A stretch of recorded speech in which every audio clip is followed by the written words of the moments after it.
Hold on, let me mute this.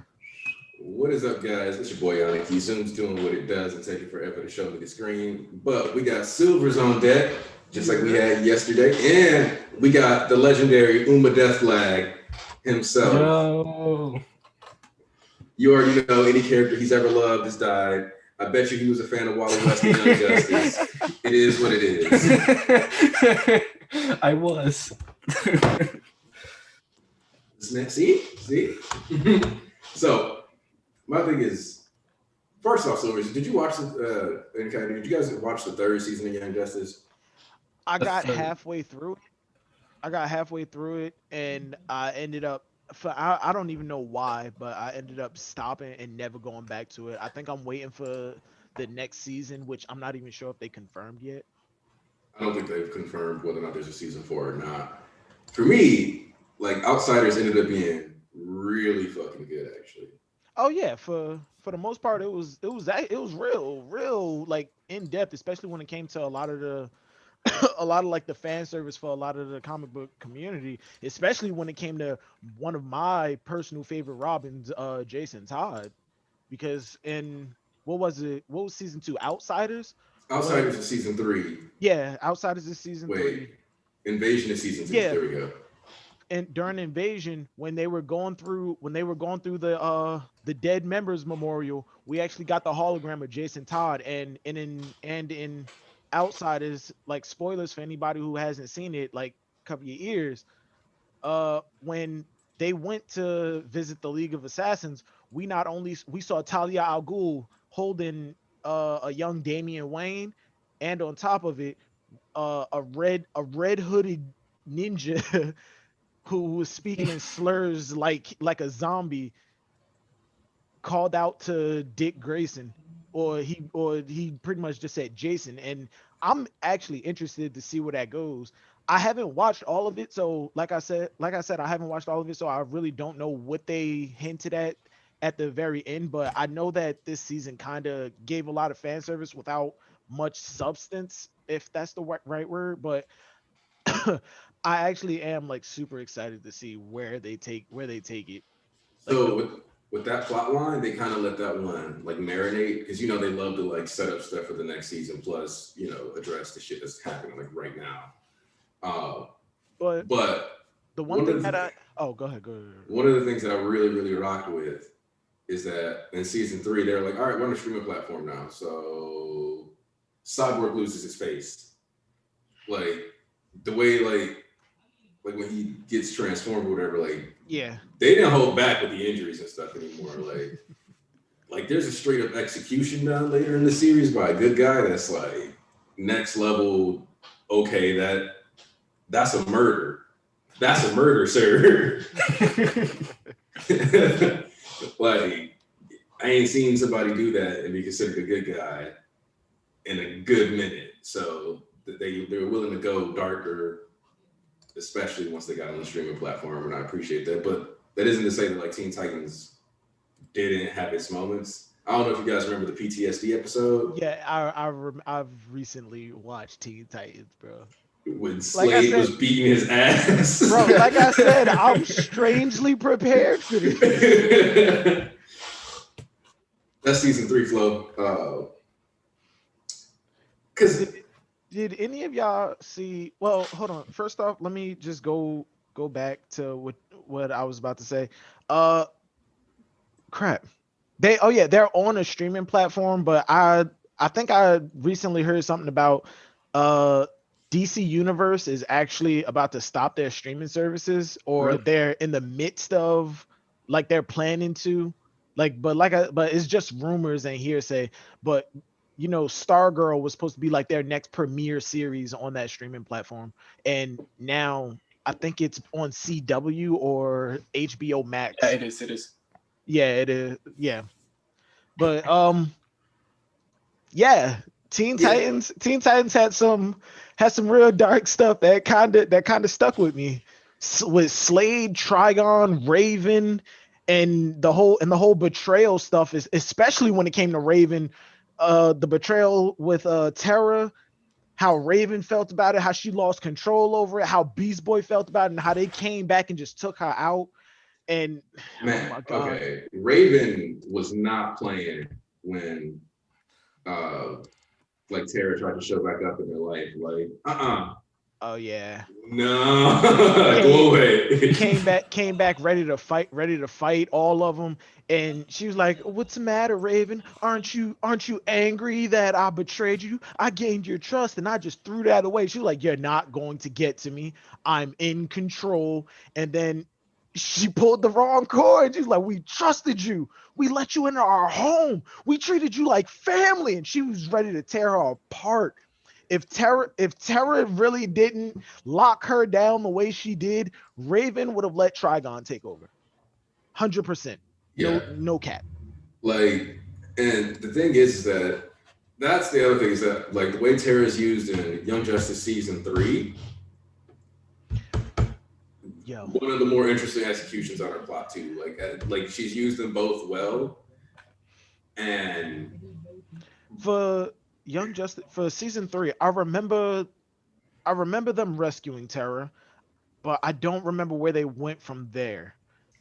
that's I because it's a plot line that like sits throughout the like back half of season 3. That's where it really starts accelerating. Yeah, But at the same time, like obviously, like anytime you get Tara in the story, she's she's always that plant for Slade. And I remember them showing Deathstroke, but he got his ass whooped by Sportsmaster, right? okay. So that's something that I really liked about Young Justice. Actually, they took a character like Sportsmaster who wasn't even like B tier, like. Even people who like read comics, like a lot of people who have been reading them for a long time, if you were like, "Oh yeah, like Sportsmaster's in the show," they would have been like, "Who?" Sportsmaster was one of those like off to the side characters to the point where even I didn't know who the hell he was. I thought he was a rebranded Deathstroke. I thought he was a completely new character when I first saw him in Young Justice until I started going back through some of the older stuff, especially because my uncle got me some damn can't even find them. I thought they was right here. But yeah, at the time, my uncle gave me some older comics and I was looking at this blonde haired dude with like a blue shirt and black pants. And I'm like, he looks familiar. Why do I know him? Who does he remind me of? And then Young Justice was coming on. I'm like, oh shit, that's him. Okay, Yeah, all right, yeah. That's Sportsmaster. it's But like okay, like bring out the B-listers and make them good. Like, mhm. One of the things that I've always had, like my biggest pet peeve when it came to DC is the way that they handled Roy Harper and his whole like the cloning thing and mhm. his family and everything. When we found out that he came back in, Red Arrow, him in Cheshire, I knew that eventually Speedy was going to come back, Arsenal was going to reappear, and that this is a clone and everything. Because if you've read the comics, then you know exactly. Ooh, excuse me. Then you pretty much know what to expect. And same goes for a lot of comic book movies and TV shows and whatnot. But I Young think especially Justice, with DCAU though, oh yeah, where absolutely. most Yeah, faithfully. yeah. When it comes to following the source material, I feel like the MCU, and this is one of the things that I want to say before the stream. When it comes to comic book movies, a lot of fans tend to crucify these movies for not sticking to the source material. But if you look at it from a point of view, whereas this is another separate universe within the multiverse, I feel like it's a lot more you learn to accept a lot of the liberties that they take with these characters, which is at the time I came to accept that with the MCU movies and started to look at the DCAU with that same mentality, you know what I mean? I was expecting them to do something different rather than just follow the same story points, just repackaging them differently. And I don't know why, but I was kind of disappointed when Arsenal came back and Lex gave him the new arm and he called himself Arsenal and all of that.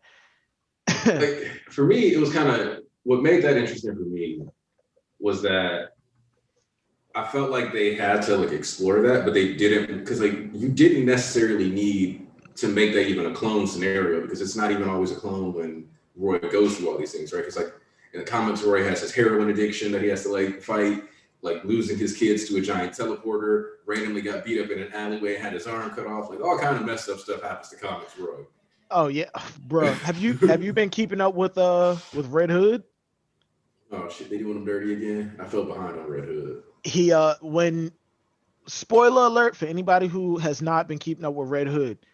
After Red Hood and the Outlaws, when Bizarro and I think her name is this new like Artemis, I Artemis. think. Yeah, I think her name did end up being Artemis. Yeah. Yeah, Artemis and Bizarro, when they get sucked in through the portal and Jason puts on his Mortal Kombat outfit and bang bang Penguin, we find out that Roy, like right before all that, Roy was going back to rehab to fix himself up. And this is pretty much where I left off with it, because after when Batman came back and forgave Jason for everything that happened, fucking hypocrite.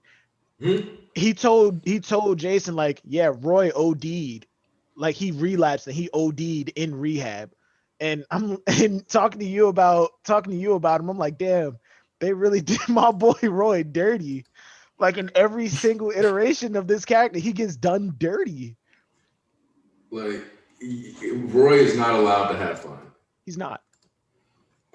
One of the things that I liked about like when you had the time skip in season 2 was when he was like dedicated to finding the original Roy, and it was basically like, I need this thing, yeah, and it's like, all right, I think they're saying he's got the addiction. I think they're talking about the heroin addiction, but being very, very roundabout about like way for it, because I think they're hinting more towards like he has a drug addiction, but they're just gonna point it out as an addiction. They won't really say so much as like what it actually is, because gore and murder are one thing, especially given the time in TV that we're in, and on streaming services. But I feel like drug addiction in an animated an animated superhero show that's targeted towards kids and young teenagers is still a bit much. Especially when during that season it was on broadcast television.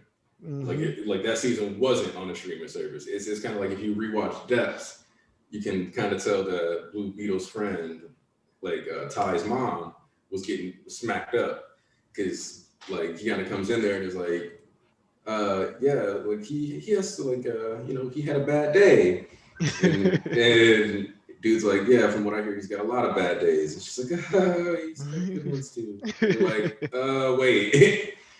Like what's going on here? And like they don't really talk about it, but like they talk about the fact that like Ty like tries to fight him or whatever, right? And then it's like, oh no, but he ran away. So, and I'm like, all right, that's jarring, but at the same time, it was real. Like, I like that you brought up the time skip, because for me, I did not like that they jumped so far ahead in between season 1 and season 2. And I know that they have comics to kind of, fill in some of the blank spots and some of the void period, but to go from Dick Grayson's Robin straight to veteran Tim Drake kind of hurts my soul, especially since they skipped over Jason Todd. And Jason's another one that gets done dirty with the comics. They let when he was first Robin, they let the public decide what happened to him, because apparently he wasn't getting the fan response that they wanted, and they voted kill him off. do you know the thing that makes it extra messed up? One dude that really fucking hated Jason Todd set his phone to like auto dial and keep casting a vote repeatedly for like 3 days straight to make sure that Jason got killed. That's grimy. That's some grimy shit. That's one. All right. That's grimy. That's mad grimy, because but at the same time, I'm kind of happy that the public turned on Jason the way they did, because if they didn't kill off Jason, I wouldn't have got Red Hood. I wouldn't have got Jason as Hush. We wouldn't have gotten, and I hate this persona of every Robin, but I wouldn't have gotten Jason as Red Robin. We wouldn't have gotten Battle for the Cowl. And in my opinion, Jason is one of the most complex characters in the entire Batman family. He's gone through so much and he's had to overcome so much in terms of, being with Batman, being separated from him, and that inner monologue telling him this person is scum. Batman doesn't want to kill people because he can't cross that line. Yet he's probably beaten. Yet he lets people like the Joker continue to roam around. And it's not because he doesn't want to cross that line, because if he does, he can't come back. It's because without the Joker, without Penguin, without Two-Face and Riddler, there is no Batman. And without Batman, Bruce Wayne can't exist. That's just the way that I see it. So that's why I actually like Tom King's run on Batman. As controversial as Tom King's run is on Batman, he was like, what if Bruce Wayne actually was a person and we didn't just, only care about the bat? So that's why, like, I know you hate it, but The Gift followed up by The Wedding. Oh my God. The wedding. Didn't that get crashed or something? No, it didn't get crashed. Catwoman decided this was the one instance that it wasn't Batman's fault that he has to stay Batman. Bruce Wayne actually was willing to settle down and be happy, but Selina Kyle said, if Bruce Wayne is happy, Batman can't be the person that Gotham needs him to be. So she broke off the wedding and ended everything right there. And they just broke it off. I was extremely interested to see where a married life Batman was going to go, especially given what is it, Earth 2 with Helena Wayne, who ends up being Huntress and later on takes up a black trench coated Batwoman. I would love to see Batman and Selina Kyle continue on that way, especially like leading up to this. I can't remember if it was like a dream world or whatever, but Catwoman was wearing a Robin outfit and her hero name was stupid. I think it was a Catbird, and Batman was wearing all white and he came out during the day. He smiled. I think it was called White Knight, right? Batman. Something like that. White Knight. Yeah. No, that's not it. Like my thing with that really hurt was like it had so much good setup. Like that wedding has so much built into it. For real. They went to Talia. Like the war of jokes and riddles. Like that story arc alone, where he's like explaining like when the Joker and the Riddler were at war in Gotham, and like both of them managed to commandeer like the villains.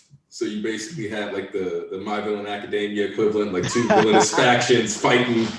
Like, and like the thing that was like really messed up, like first off, that whole thing being a punchline was insane. Cause like the Riddler showcased his ability to be the pettiest and most overly dedicated person in Batman comics with that story.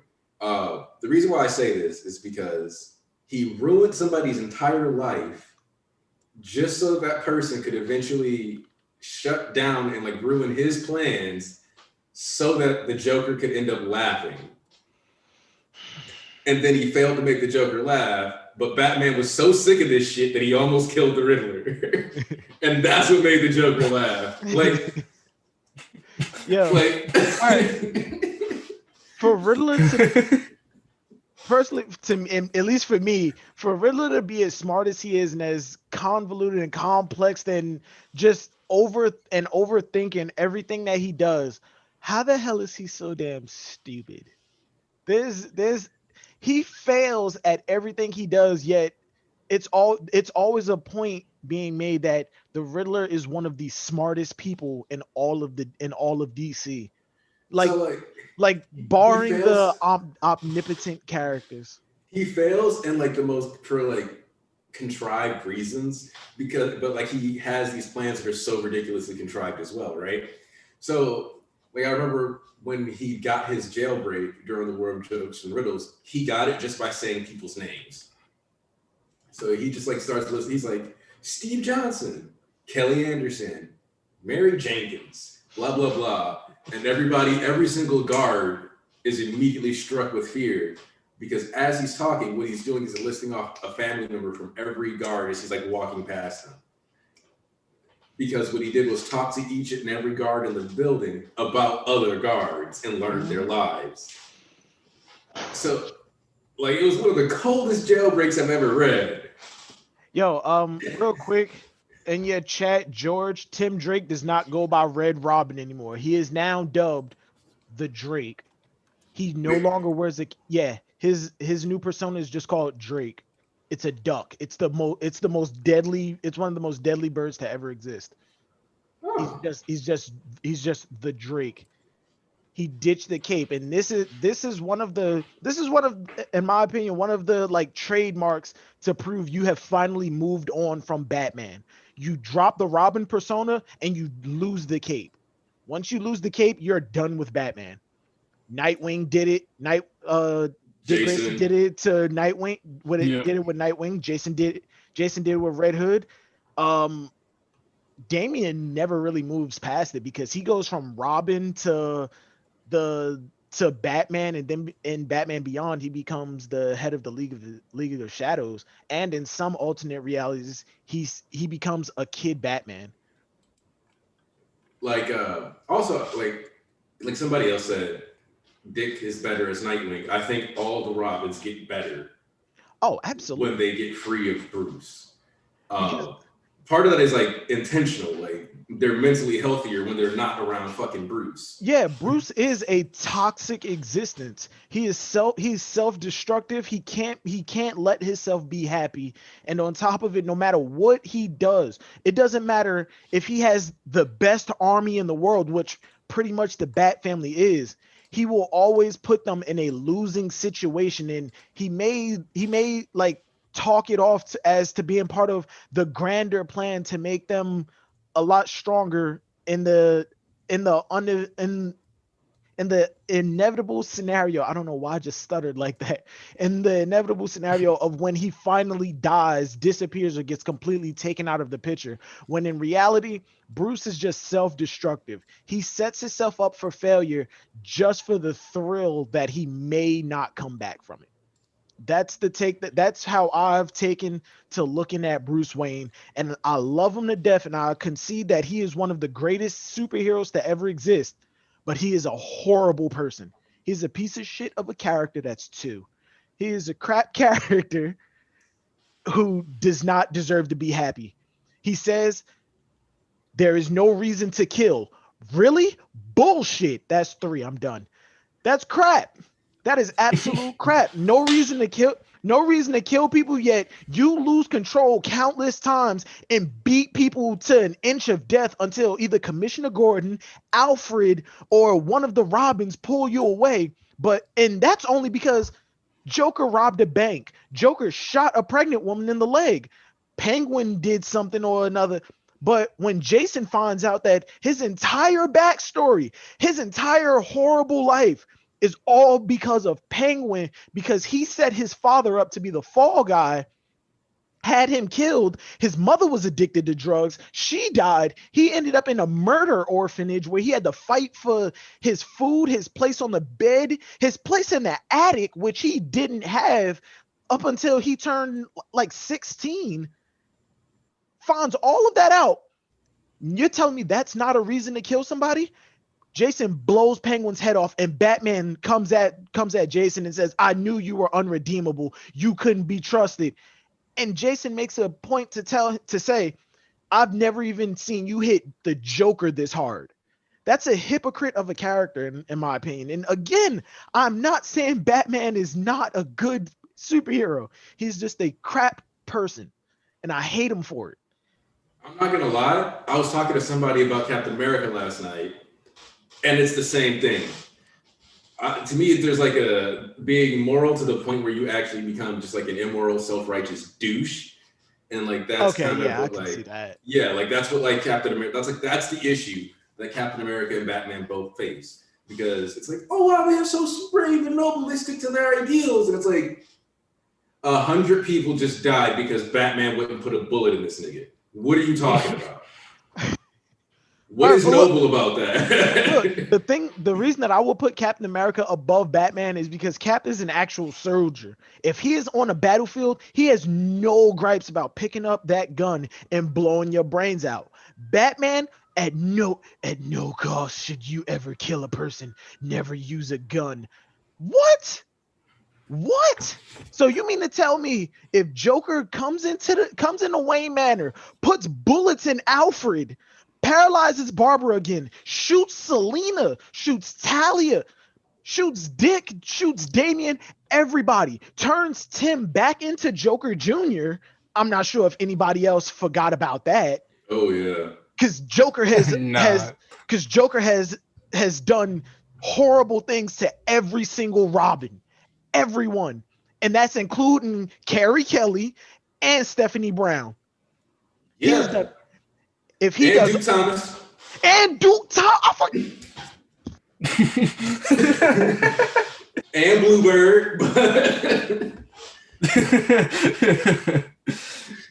So there's Duke Thomas. And you mean to tell me there is no reason to kill this man? He has blown up buildings, hospitals, city halls. He has probably killed more people in Gotham City alone than natural disasters have taken in the entire scope of the planet. And you mean to tell me there's no reason to kill him? Why? Because he's just a disturbed person. When you've been disturbed for more than 50 years, I think it's time you put them down. That's not an excuse anymore. Put them down, end them, that's it. But like I said, without the rogue gallery, there can be no Batman. And without Batman, Bruce Wayne would literally go insane. And that's why I liked that, like, Bruce was learning.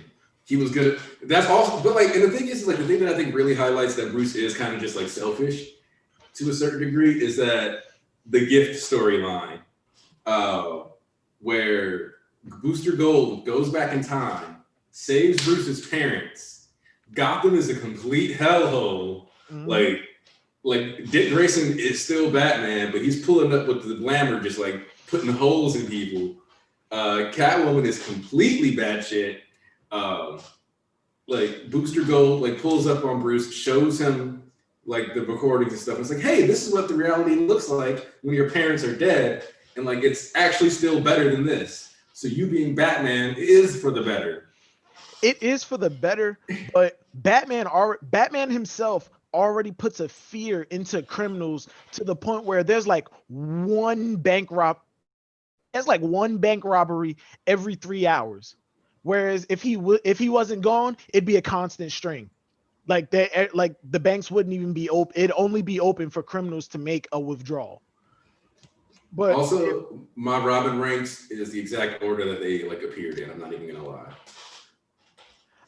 I like Dick Grayson, but recently I've put Jason above Dick by like 0.5. It goes Jason, Dick, giggity. Jason, Dick, Duke. No, Jason, Dick, Tim, Stephanie. I guess we can count Duke.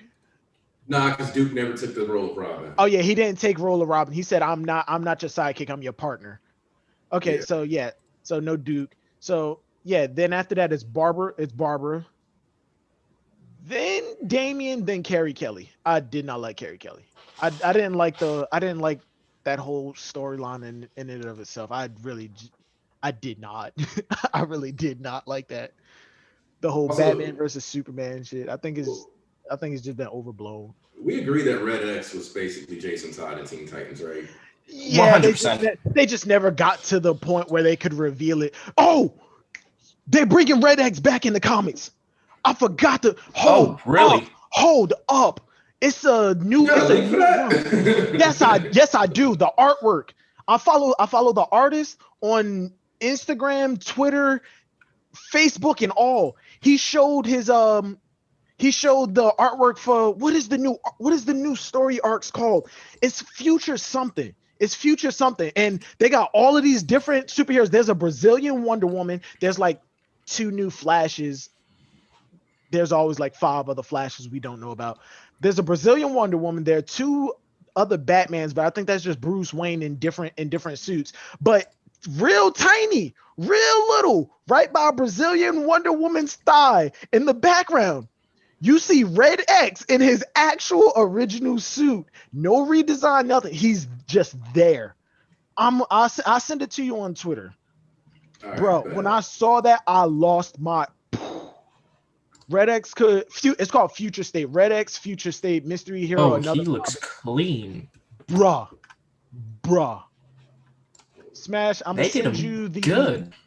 I'm gonna send you the enlarged version, and then I'm gonna send you the full version of them. There you go. But bruh, Red X, when I saw that, I lost my shit. okay, yeah, that is okay. It can't be Jason. It Yeah. can't be Tim right now. If they give this persona to Damian, I think I'll be okay with it. Ooh. I think I'll be okay with it. Because Red X has that ruthless personality behind him. But in Teen Titans, we've only ever seen him like messing with the Titans, right? Also, can we talk about how Robin created a bunch of dope ass weapons for Red X that he should have kept using? Where he picked up the Red X persona so he can operate outside of the Titans, but he's fighting against the Titans. But then he locks the suit away because of the energy source it uses. What was the reason for that? Because he had a lot of good ass weapons that would have come in handy as hell. Teleportation crosses. He had X's that could trap people. Exactly. And it's made out of paint or something and it wraps around. What? Why would you lock this away? You could have kept using the weapons, just don't wear the black suit and skull mask. Like, what's wrong? Like, what's up? That just makes no sense to me. Come on, Dick, what are you doing? Giggity. Future State, yeah, Florian got it. Red X was cool in Teen Titans. Hot take, the animated series did a better take on the Judas Contract than the comics. Okay, I guess it's just because of the instability of the power. Yeah, supply. the power supply that it's using. Smash, you want to talk about the Judas Contract?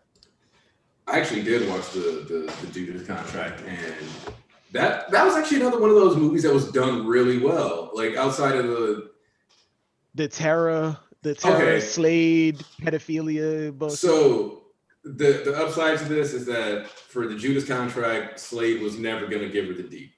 Absolutely not. I don't know why she believed that. But it is worth mentioning that Terra's original inception was getting fucked by Slade. Yeah. So that's kind of why that ended up being that way.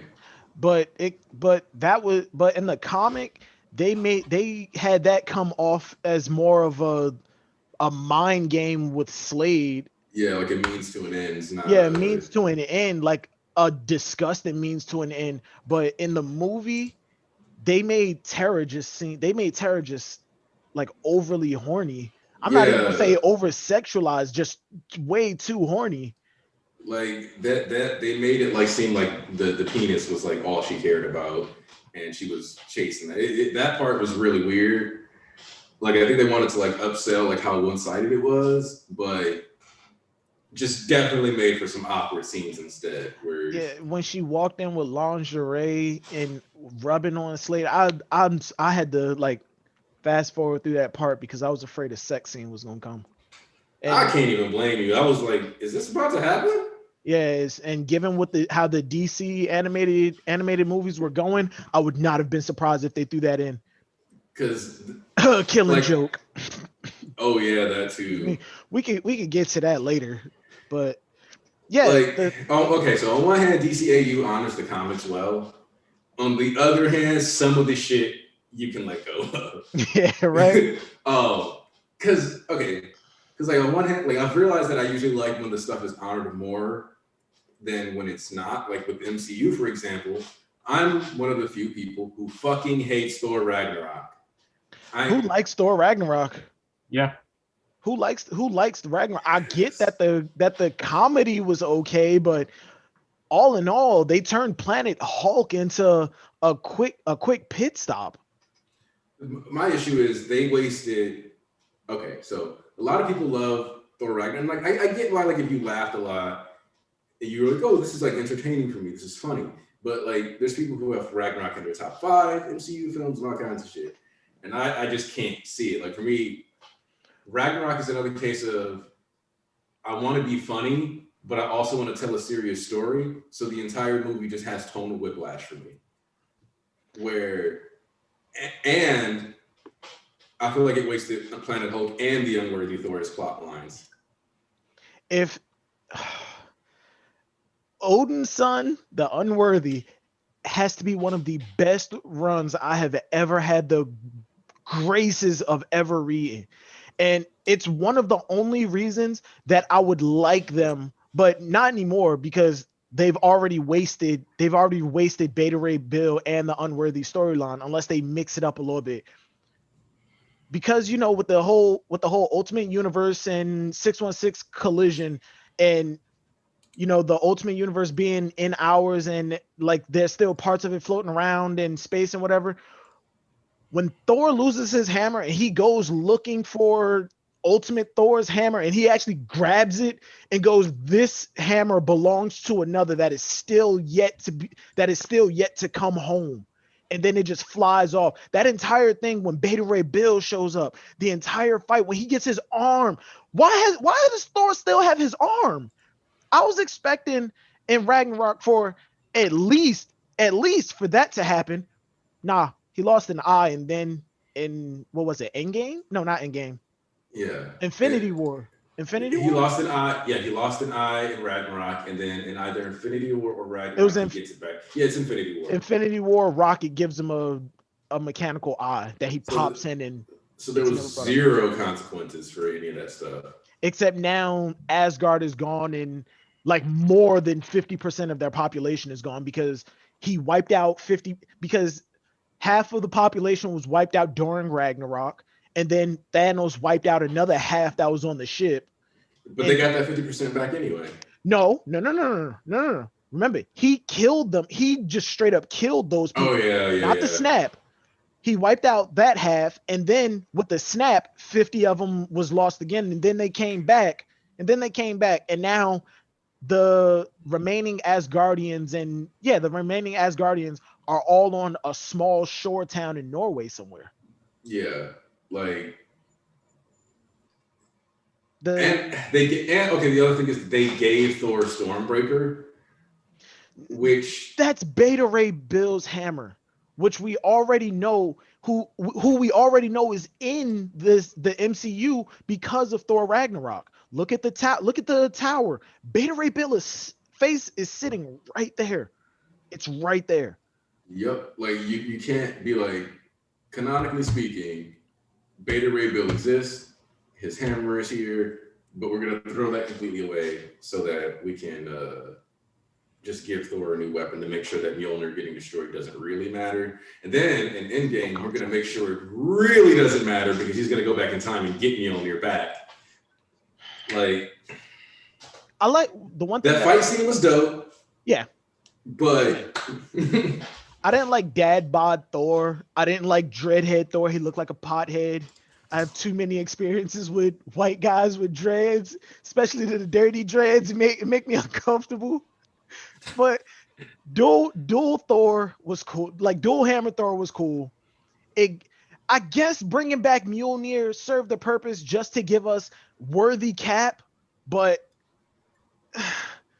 when it was executed that way, it's just pure hype, no real substance. And like worthy Captain America went through so much shit. And if you play the Avengers game that's out right now, if you get Captain America going to Thor's room, like with every other character, they can't move his hammer, but once you get Cap, you see it kind of twitch. I like the little Easter egg. I like worthy Cap. I like Captain America as a whole. Kind of like Winter Soldier a little bit more, but yeah, worthy Cap. I feel like that whole thing was just to get to Captain America holding the hammer and Thor giving that "I knew it" line, because because what happens after Worthy Cap comes in? That was supposed to be a turning point in the fight. Nah, he just gets his ass whooped, and then Cap is faced with like one against an army, and then the on the left, the portal scene that everybody loses their shit for. I'm gonna say it right now on the record. That scene, kind of an ass pull. It was kind of an ass pull. I'm sorry. I mean, let's also talk about the fact that like Scarlet Witch was kept away from Thanos a bunch, only to like be blatantly like on the level that she should have been able to fight Thanos based on what they showed us.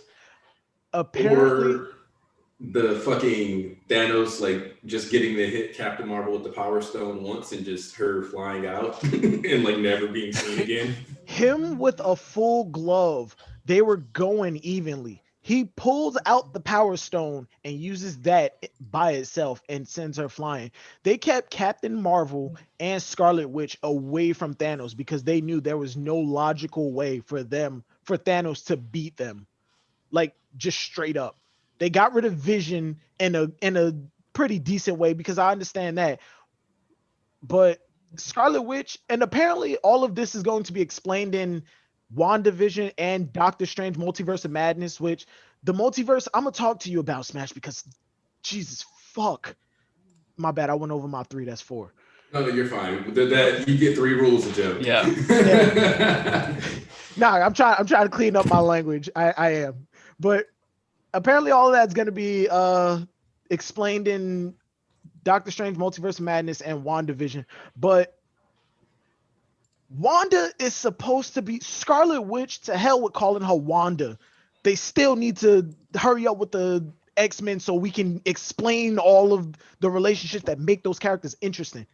But Wanda is supposed to be close to Omega level mutant status while still maintaining her magic hex side of everything. Mm-hmm. She is supposed to make Doctor Strange shit himself while making Professor X go, we need to get her under control more than we need to control Jean. But with that being said, give me a second. My family is calling me. I apologize. Are you good? Okay. Because Uma Death Flag here. What are your controversial thoughts on the MCU? So I wanted to mention this whenever Worthy Captain America was brought out. So he said that they brought out the Mjolnir to come back, and I was just thinking, so they're bringing Jane Foster, which I think is like the next Thor, I believe. So maybe the reason they're bringing Mjolnir back is just to give her Thor's hammer. Since Thor has Stormbreaker, he has no need. Cap's pretty much dead. So Jane Foster needs a hammer, and the best way would just be get Mjolnir back since it's already back in time. Do you think that's a possibility? Because I don't know much of the... Yeah, I've been trying to figure out how... Okay, because, I've read some of the Jane Foster comics. Here's the thing. Jane Foster's story, like as Thor, actually isn't bad. Granted, she does one of those things that really pisses me off that a lot of characters do, where they'll have a way out, but they'll choose like this weird pride complex to completely invalidate something that could easily be solved because she's got cancer. And instead of just letting the gods of Asgard heal her, she's like, well, my patients can't get this treatment, so I refuse to like get magically healed. But the thing is that she was like on chemotherapy, and then she would grab the hammer and it would clean out all the medicine essentially. So she was dying to be Thor. And I'm like, okay, either quit being Thor and like get healed, and eventually, that's where that run like finishes. Like she agrees to stop being. Okay. Also, when we see mentions of the Fantastic Four, only if Doom is going to actually get to be Doom. And I don't think we have the pieces necessary for Doom to be utilized properly anymore. Having a dead Tony... He needs proper, build up. Exactly. Like, one, Doom deserves to be as important, as built up as, Thanos has been. So already, we're in a weird spot. Second off, Doom actually ends up exceeding almost every character, multiple iterations, multiple runs, because Doom is the dude with the plan. I'm trying to think. We would need at least 10 movies to set up Doom. Oh, yeah, definitely. Because I don't know, just doing it in one movie, because I watched it when I was real young, the original Fantastic Four, and that just felt rushed as hell. Just because, I don't know, Doom needs so much just to set up his descent, if that makes sense. Yeah. It's okay, yeah, because somebody just brought up Secret Wars. And my thing is, if we technically have some of the pieces, like with the all right, first off, East, you wrong. DC is not ass. In fact, in comics, East, actually, I love you, but stop. Wait, hold on. I just got back. What happened? East in the chat East saying is DC is calm. ass. DC is an ass. As a matter of fact, around the time that I stopped reading and when I picked back up, DC was kind of dominating in the story division. The only Yeah, thing that, in my opinion, the only thing that Marvel has done recently that is actually worth a damn was they finally made Gambit and Rogue finally fully together. and like I think that the MCU has done more harm to comic book movies than good at this point because I understand not liking certain like directorial decisions, but I think it's weird as hell that superhero movies basically can't be dark or like they're like I feel like people think that like movies have to be funny now. Like there always has to be like a punchline or a quip or something like that thrown into like almost every scene. Like that's the only thing that I can think of that gets like it's like the same year Ragnarok came out, right? Like Spider-Man Homecoming came out, Wonder Woman came out, Justice League came out, and Doctor Strange came out. Yeah, I think it was like those five.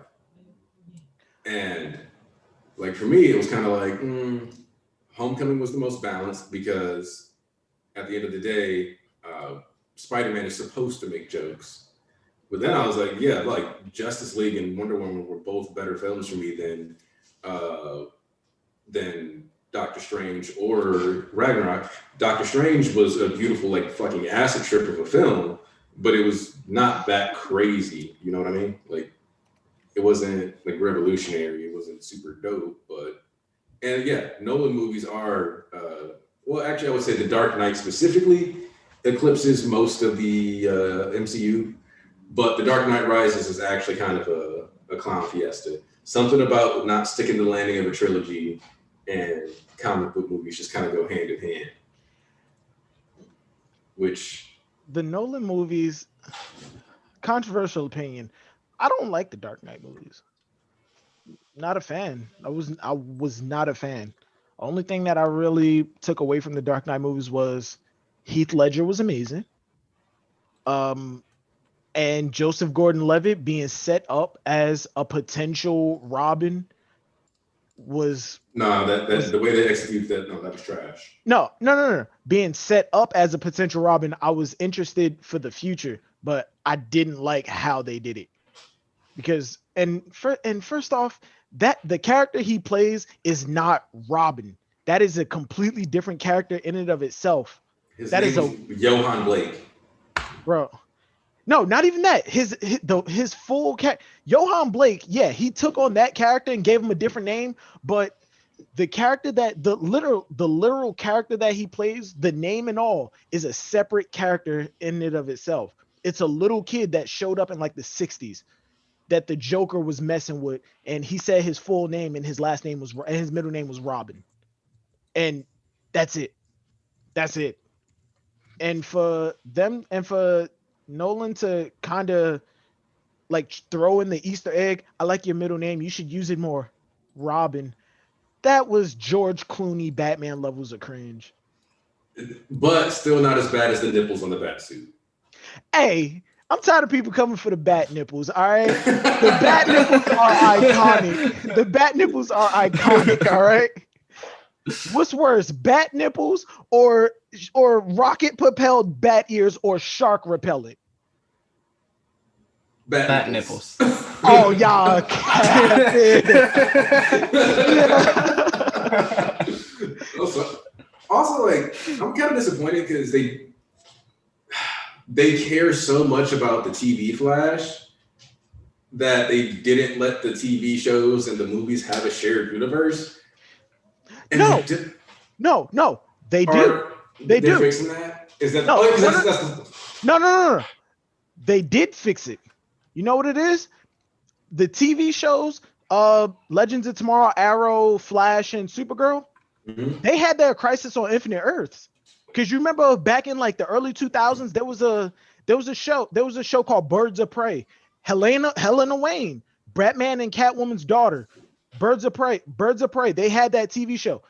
They wiped all other universes out of existence.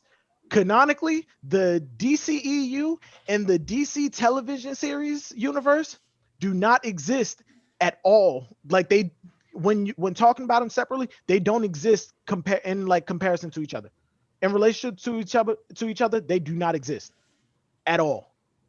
Because at one point when they were doing the Justice League movie, they asked the guy who played Stephen Amell, because they actually wanted him to play Green Arrow in the Justice League, but he was gonna come off as like a cameo at the end, similar to how the Justice League animated series brought in Green Arrow in like the later seasons as like a main character in the beginning.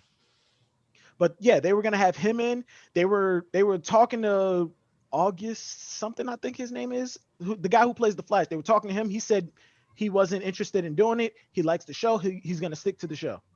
So if anything, you kind of gotta blame their agents and them for that not happening. As far as everybody else goes, I'm not sure. Because like one of the things that I was talking to like one of my buddies about, who's like big in that, she was like, well, they don't want to risk taking Flash TV show out of production for like a year or two to make sure they have the time to do a movie. But you know what else is crazy? Though the DCEU doesn't exist in relation to all of the DC like live action stuff, because you remember Superman Returns? Mm-hmm. That Superman exists in the same universe as the Christopher Nolan Batman, because remember they were supposed to do Batman versus Superman with the Christopher Nolan Batman and the guy from Superman Returns, but they canceled it because of some stupid shit. As a matter of fact, if you look at I Am Legend, Warner Brothers had paid for a promo to have that billboard in Times Square. That Superman shows up in the Flash TV series. All of the Superman, Smallville, the movie, they talk about all of it, and it's all for Crisis on Infinite Earths. Towards the end of it, all other universes that existed gets wiped out, and Earth Prime, Earth 2, 3, and 4 all get mashed together, and history rewrites itself. So they've always existed in the same world. They had their crisis. Hold on. I apologize. I keep blanking out, but today my little brother's birthday, and I gotta order the pizza. Yeah. Also, somebody mentioned a Batman Metal movie. Coyote, did you read Batman Metal? Is that the one with like the Batman who laughs and all the other guys? Yes. Mm-hmm. Dude, that would just be brutal as fuck to see Batman who laughs just come up and beat the shit out of everyone for no reason. Dude, okay. I just dread the ending. Okay, because I love the ending of Batman Metal. What? No, because it's funny as fuck. Because it's funny as fuck and it's self-aware. I love the shit is self-aware. I like what they did with Batman, throwing him into infinite universes of like the negative universes, and then putting him into ultimate peace of him talking to his grandkids. But Smash, you're the one who told me about what it is when they came out, and I didn't start calling it that until I spoke with you. No, like that's why. Okay, because the thing is that Batman fans don't usually accept the fact that this nigga wins off of plot armor, and instead, Scott Snyder was like, the way we're gonna get around this is to defeat the powers of the Nth metal. We're gonna bring out the 10th metal, which is the metal of possibility, aka plot armor. They jumped into a portal to go get Batman and flew out wearing literal plot armor, Silver 8, like shiny armor. I was like, yo, this is some bull. Did they really just do that? All of the brutal Game of Thrones, Saw, and Hostile crap that they just made these people go through, they just lived through Mad Max. And you go give them plot armor? And not even as a like how most writers do. You really just threw it in our face. We don't know how to like defeat these villains.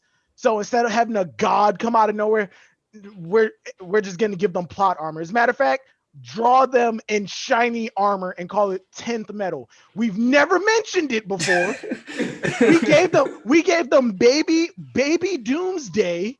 We get them Baby Darkseid is a top Baby Darkseid. We get them Baby Darkseid. We put Bruce in an infinite loop of different universes. He could have came out with the knowledge of knowing how to win. But nah, they go in, they jump into a portal, they pull him out of infinite sorrow and coming out wearing this 10th metal armor that nobody knows how it got forged, and we never talked about it before. So yeah. Because look, Batman standing there holding a baby and being like, stand back or I'll use this. No. Bro. Top 5. Because here's the other thing. We should have known Metal was going to have some kind of meme lord fucking ending when you had that scene where he was like, oh, you think you're going to you brought Batman here to capture him? He had an escape plan figured out as soon as he got on this island, almost guaranteed. And then it just cuts to him riding a dinosaur. Like, come on. The man was literally riding a raptor. You can't expect anything else out of this. The only thing that would have been more memey, Batman wearing his armor, riding a raptor with the flaming chainsaw. I swear to God, that would have been the ultimate. He is the biggest badass in all of DC. Give him a flaming sword while riding a raptor. Come on now. Like, hold on, let me just go give my mother the phone so she can order this pizza, because this shit is hilarious. Like, and like you're right though. It's like, for example, like the when you get through like the Batman Who Laughs, like as like maybe not as a film, but as like if Netflix did or DC decided to do an animated like season that was just like that whole event. Yes, people would be pissed as hell at the end when they got to the plot armor shit, or some people would just eat it up instantly. But I think there's something that would be kind of hilarious about watching Batman strap Flash to a car and like drive into the Speed Force, because there were like so many ridiculous things that happened within like the context of Metal that like I can't even stop laughing.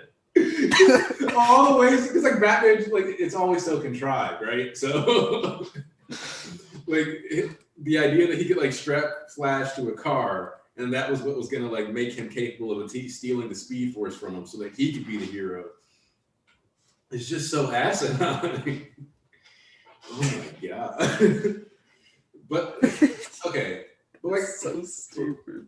But for real though, I do think that like with the MCU, they could be a little more honoring towards their comics, just a tad more. Just give me like a little more dedication to the plot lines. Like the Spider-Man multiverse movie that's slated is one that I'm actually excited for, because Enter the Spider-Verse was actually a really fun run.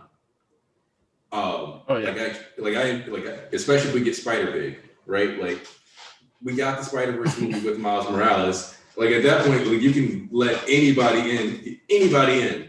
And Spider-Man, also I want to see Spider-Man Noir. Like, sorry. Like Spider-Man Noir, I love it. Like the actual character was pretty good. Even though I do think it's a shame that that's a plot line that like the Spider Totem and like that whole plot line that'll never be properly explored, just due to the fact that it has no setup in the story. Like nobody knows. It's gonna be like, oh, spider sense is caused by like a spider deity trapped sitting on the webs of fate, and it'll let you know that like it's literal premonitions of the future. Blah blah blah blah blah blah. See, I would have liked the solo Peter Parker movie, but like that's just not where we're at with the MCU. Everything's connected. Everything's joined together. Oh yeah. Overall, it's like hard to find out what real big events they can do from now, just because they set up Thanos for most of their time, so they have to spend a majority of it start like setting up a new event, which they have nothing set up as of right now besides I don't know, what do they have set up? They're Like getting the announcements. Maybe Galactus is next. That seems maybe like bringing out Galactus because they are bringing out the Fantastic Four. We know that the Oh, yeah. Fantastic Four was slated, so I think Galactus is not a one movie villain, but yeah. They Doom have to is spend also multiple. not a one movie villain.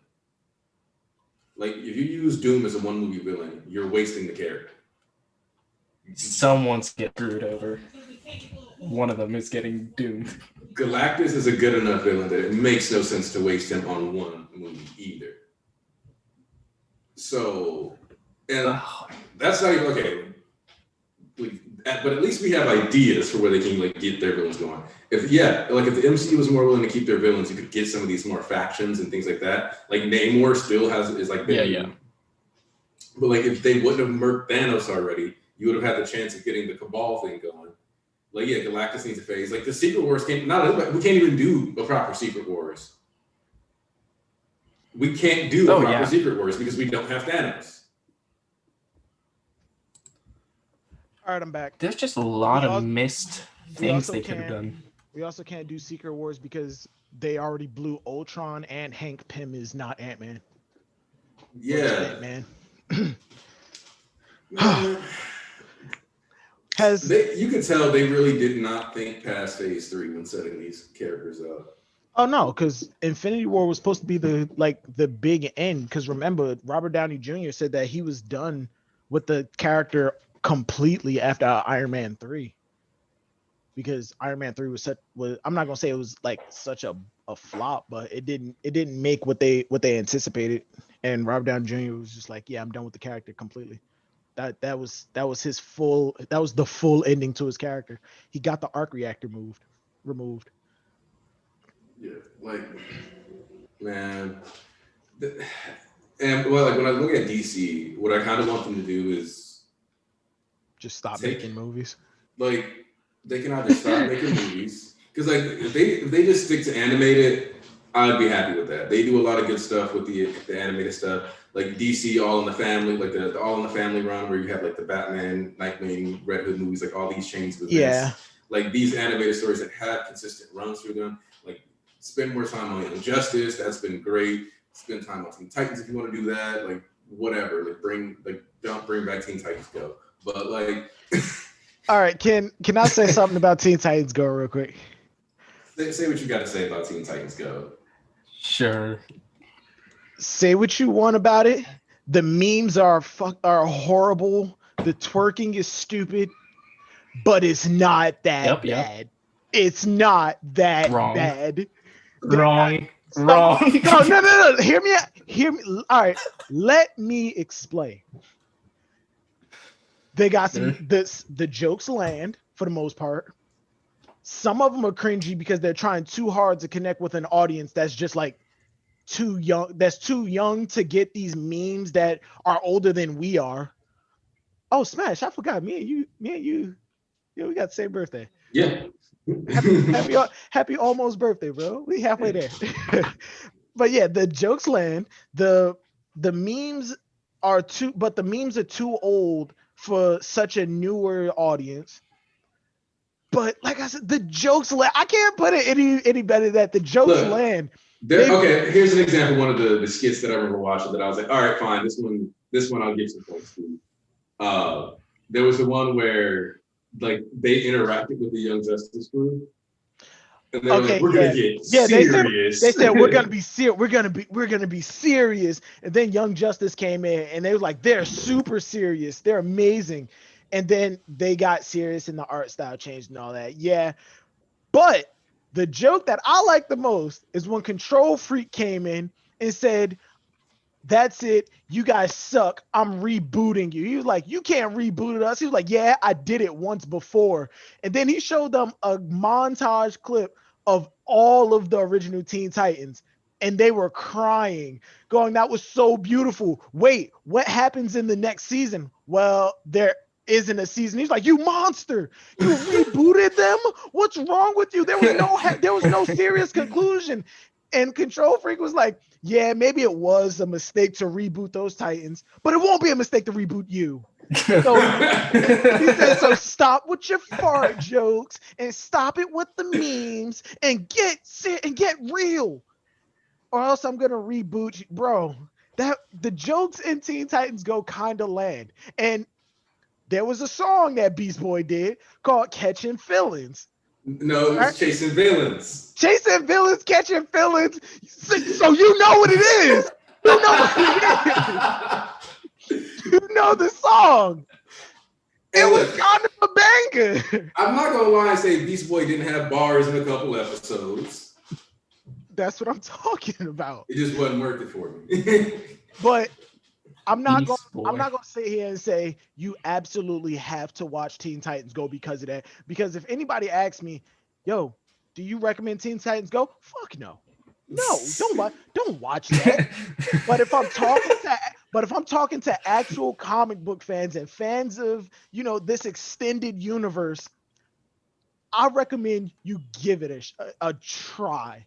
If go through it episode by episode and last out as long as you can. The first joke that pops up that really makes you cringe, skip the episode.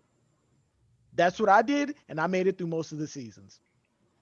Damn, I'll skip through the whole series then. So,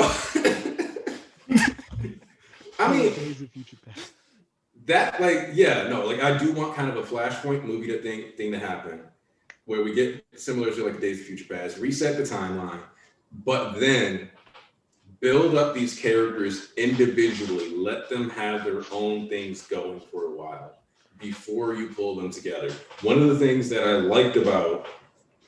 Are you talking about the animated? Whether they do it animated or whether they do DCEU or animated, let them have some fulfilling... Because building your movies around setting up a collaboration hinders the story more than it helps it. That's why the DCEU failed so hard. They were trying too hard they were trying too strongly to play catch up with Marvel, and they skipped over all of movies, all of Superman's movies, and just went straight to Batman vs Superman. But in terms of that Flashpoint that you're asking for, have you seen Apocalypse War yet? The animated movie? No. I was thinking about buying it because I saw a trailer for it. Okay. How good is it? It's amazing, and it's giving you exactly what you want. Hell, we can do a watch party if you want to. It don't reset it immediately, but the end of it, everything's going to shit. The earth is being destroyed. Half of the Justice League is either fucked or apocalypsed. And Constantine walks up to Flash and says, "You know what has to be done, don't you, mate?" He says, "Another Flashpoint, but I don't know how much is going to change or what I'm going to change." He said it's got to be better than this. And Constantine, that man is willing to do whatever it takes in order to make things right. He sacrificed his relationship with his best friend in order to make things right. Look, Constantine is all right. Hold up. So anybody who's seen the movie Constantine, just get that shit out of your head.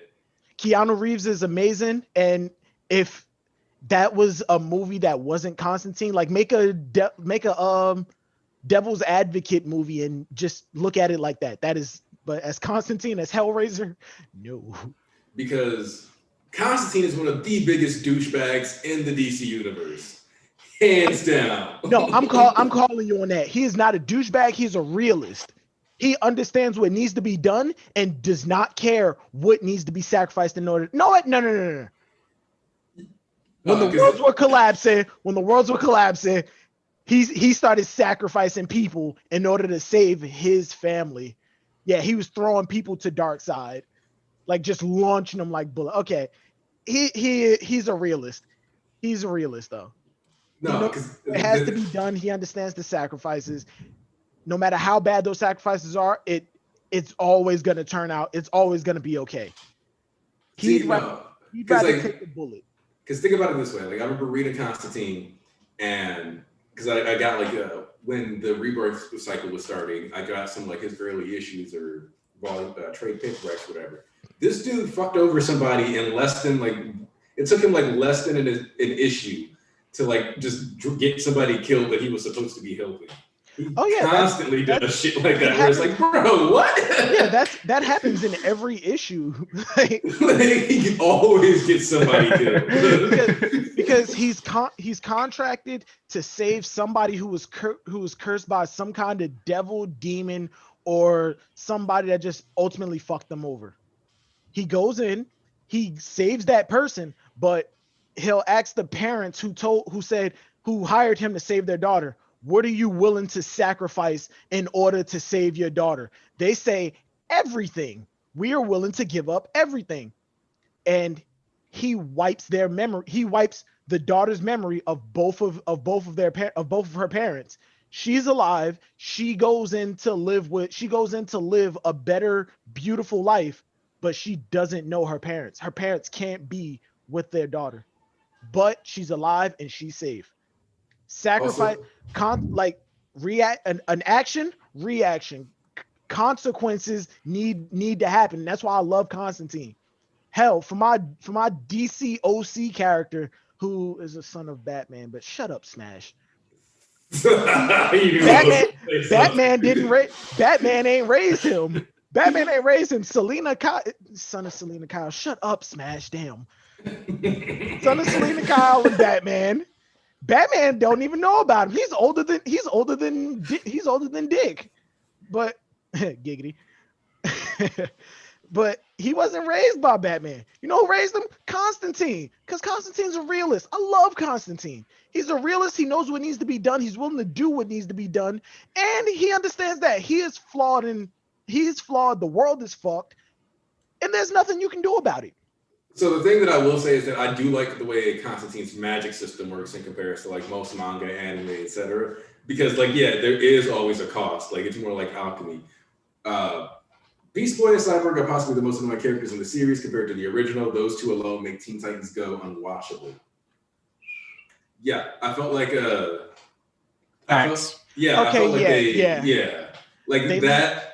leaned a little too hard into the comedic aspects, and I'm like, there was more to Cyborg and Beast Boy in Teen Titans than like what we got in Go, where like especially when you find out about Beast Boy's backstory. Yeah. Like, and then you get to like the last season too, where Beast Boy is like the one who is like having to like run things for a while because everybody else is like captured or on ice or whatever. So it's like for Beast Boy to go from like the Titans together type beat towards the end to, oh well, like we're back to just jokes. I'm like, oh man, like. Also, Wheelchair Symbol has stated, Apocalypse War is the worst DCAU movie I've ever seen in my life. My God. So these are two very stratified opinions. Okay, now. Look, I can understand that argument. I really can understand that argument for real because of how many consequences are paid. I like Constantine because he understands the consequences, but Apocalypse War kind of took that and dialed it up all the way. It took nth metal and turned it up all the way, and there is no 10th metal. There just isn't.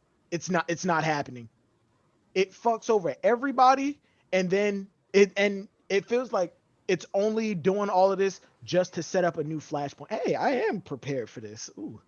But yeah, it feels like it's doing all of this just to set up a whole nother flashpoint. And I can understand why people don't like it. Hell, I don't like it for that very reason, but it's still a decent movie. It's still a decent watch. Not better than Under the Red Hood. Nothing will ever be better than Under the Red Hood, in my opinion. You know what? No, fuck that. Full stop. Ain't no my opinion. Under the Red Hood is the best DC animated movie. Full goddamn stop. Flashpoint Paradox is what I like better. Wait, okay. The amount of shit talking Thawne does to Flash will always be top one. Yeah. Were you guys on Twitter when that edit was going around where he was like, "That's right, Barry. I went back in time to your first kiss and jerked you off at super speed before you didn't even notice it, so you would think you nutted at the mere touch of a woman." Hey, yo, I want you to really think about that situation, though. That's kind of worse than being murdered. That's what Thawne would do. That's the thing that really fucked me up about that one. Like, I was like, Thawne would do that. He would go back in time and jerk Barry off so that he would think he nutted at the touch of a woman. He would do it. This is canon.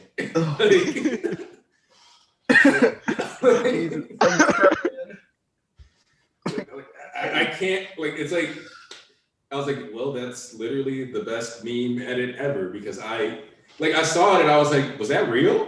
I was like, no, that wasn't real.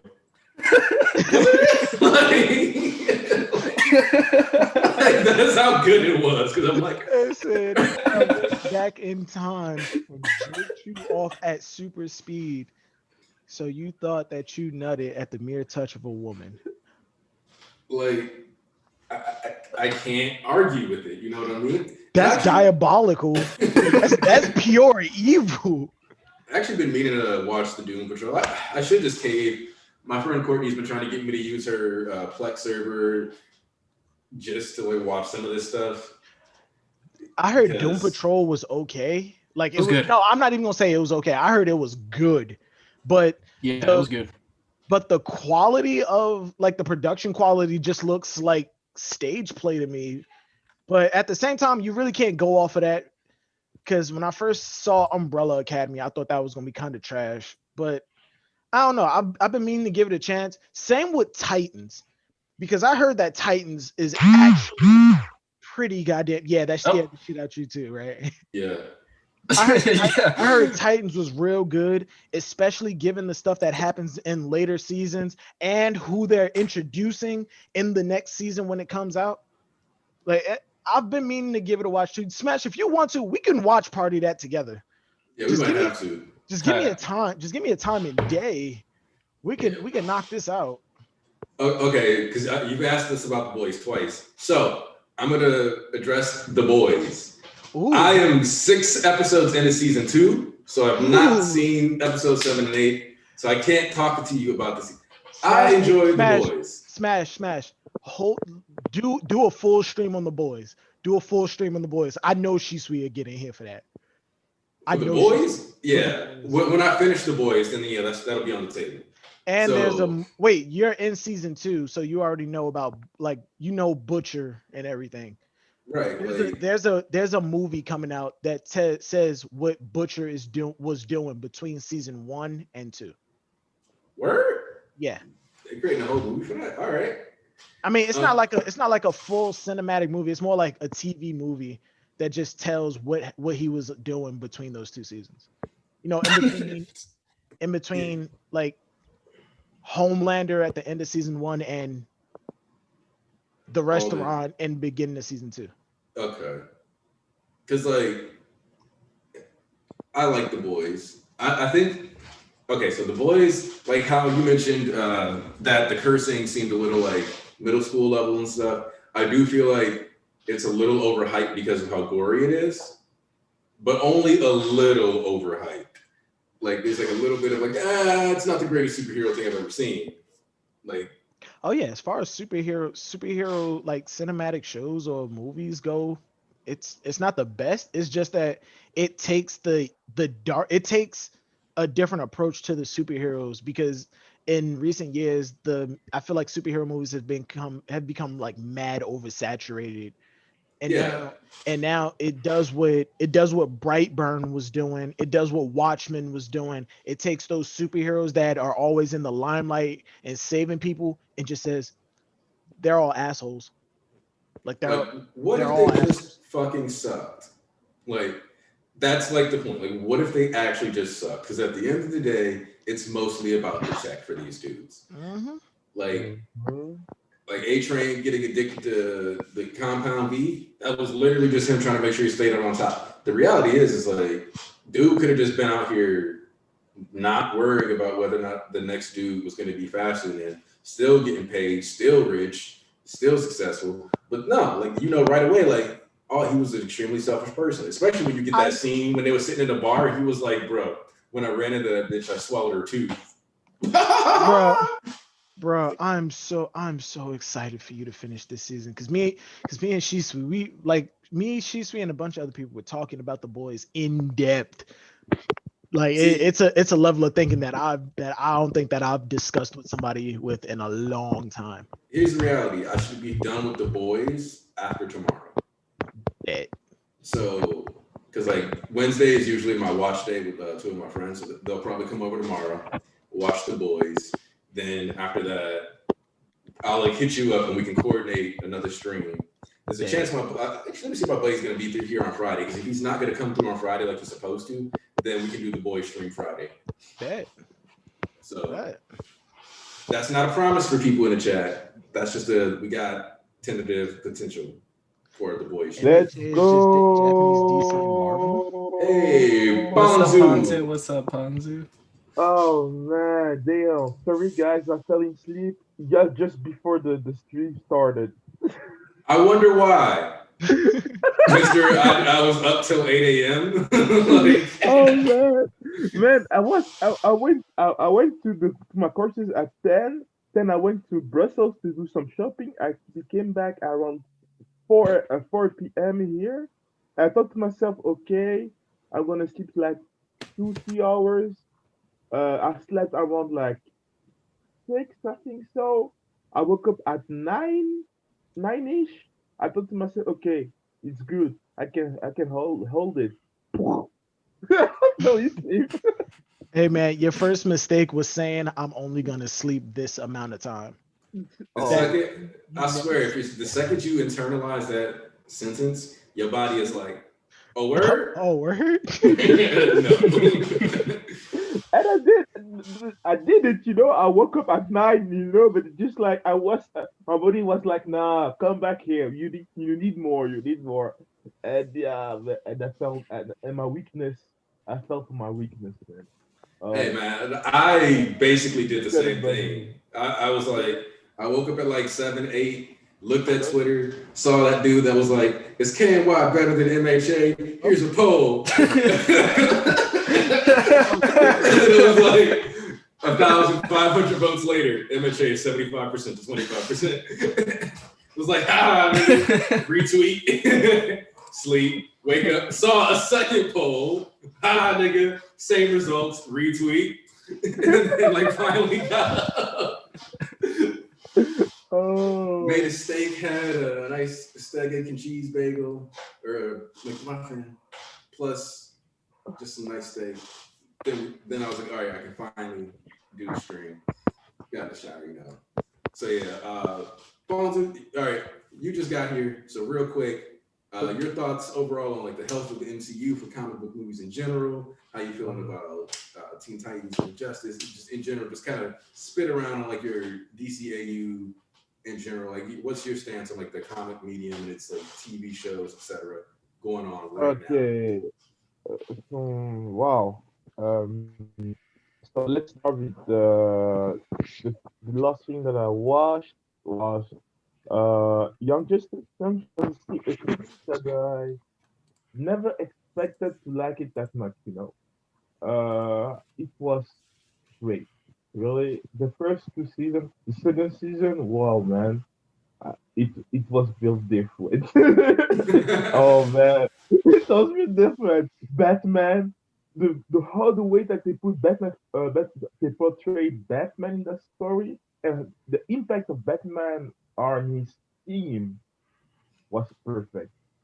You know, because Batman, you get different iterations of Batman. Like you get the Batman who's focused on the fact of not to kill. You get Batman who's focused on the mission, so to get in the story, and the fact that you see how the big heroes has the impact on the team, the young Injustice team, and how they're. That's why sometimes the heroes in the young in the team of the youngsters, I will tell them like this, clash with each other. It's because their masters also has like this kind of effect on them. You know, Batman can be really toxic for his like for Robin, uh, Nightwing. They have like he became so toxic for them that it was also not good for their own relationship with people. You know, doing the things on their own, always having a plan before nobody knows the plan. And you get the Aquaman, or he was Aquaman back then.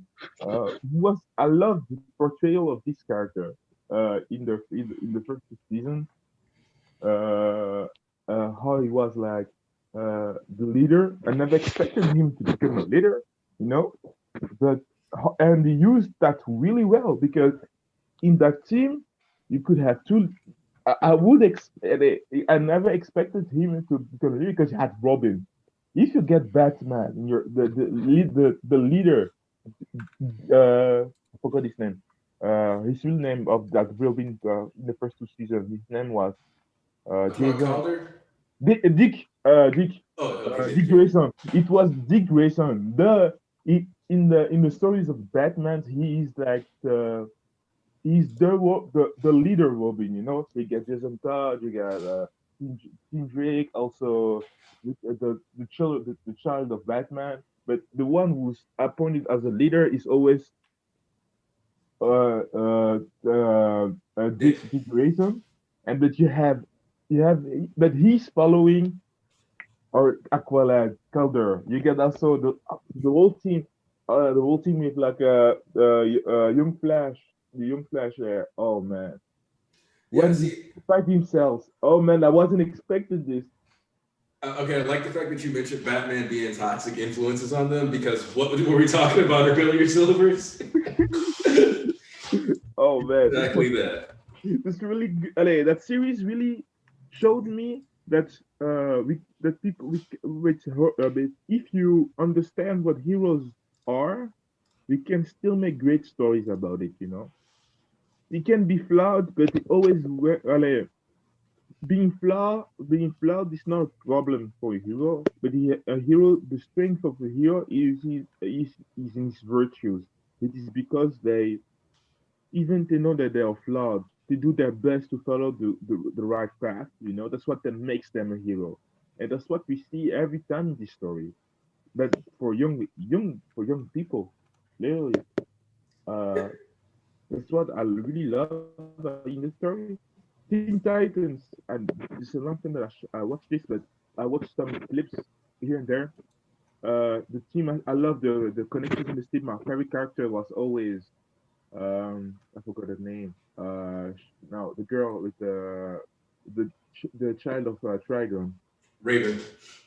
Raven. Oh man, Raven. She was a crush for me when I was a kid.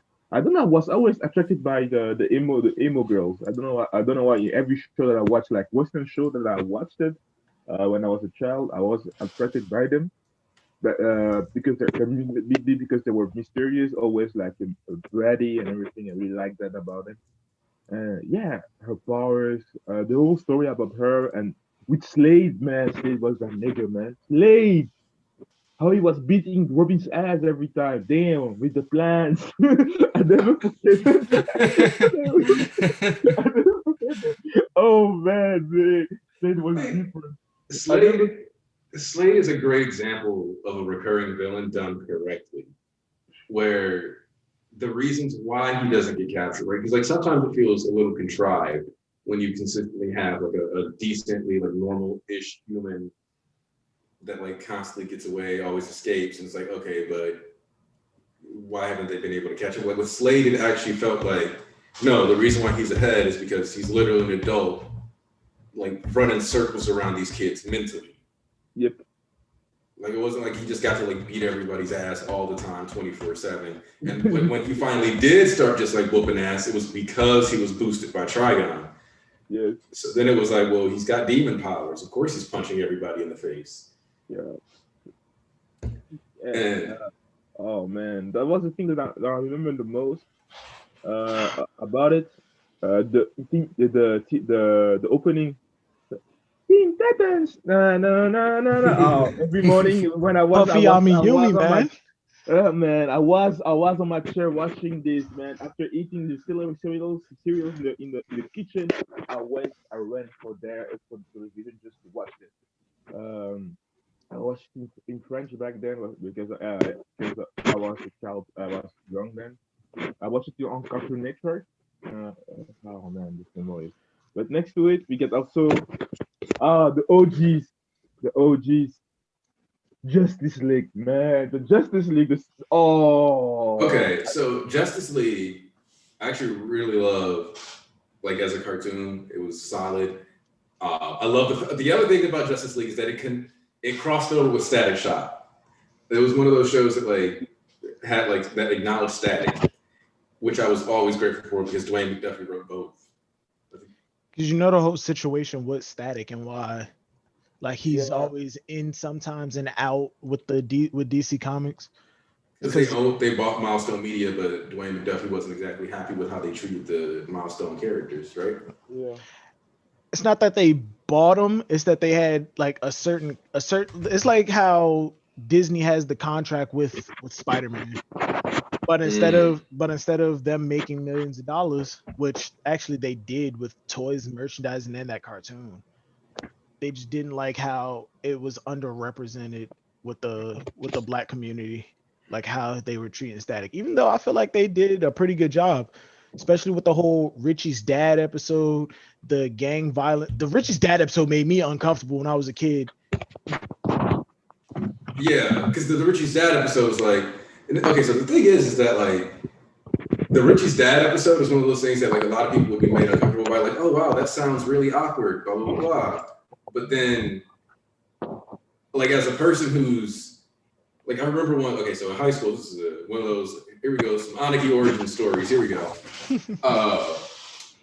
I remember was my sophomore year of high school, and I went to this girl named Lauren's house because my boy John was dating her, so we were going to like go kick it. It was I don't know who that is with the dildo on the phone, but you need to chill.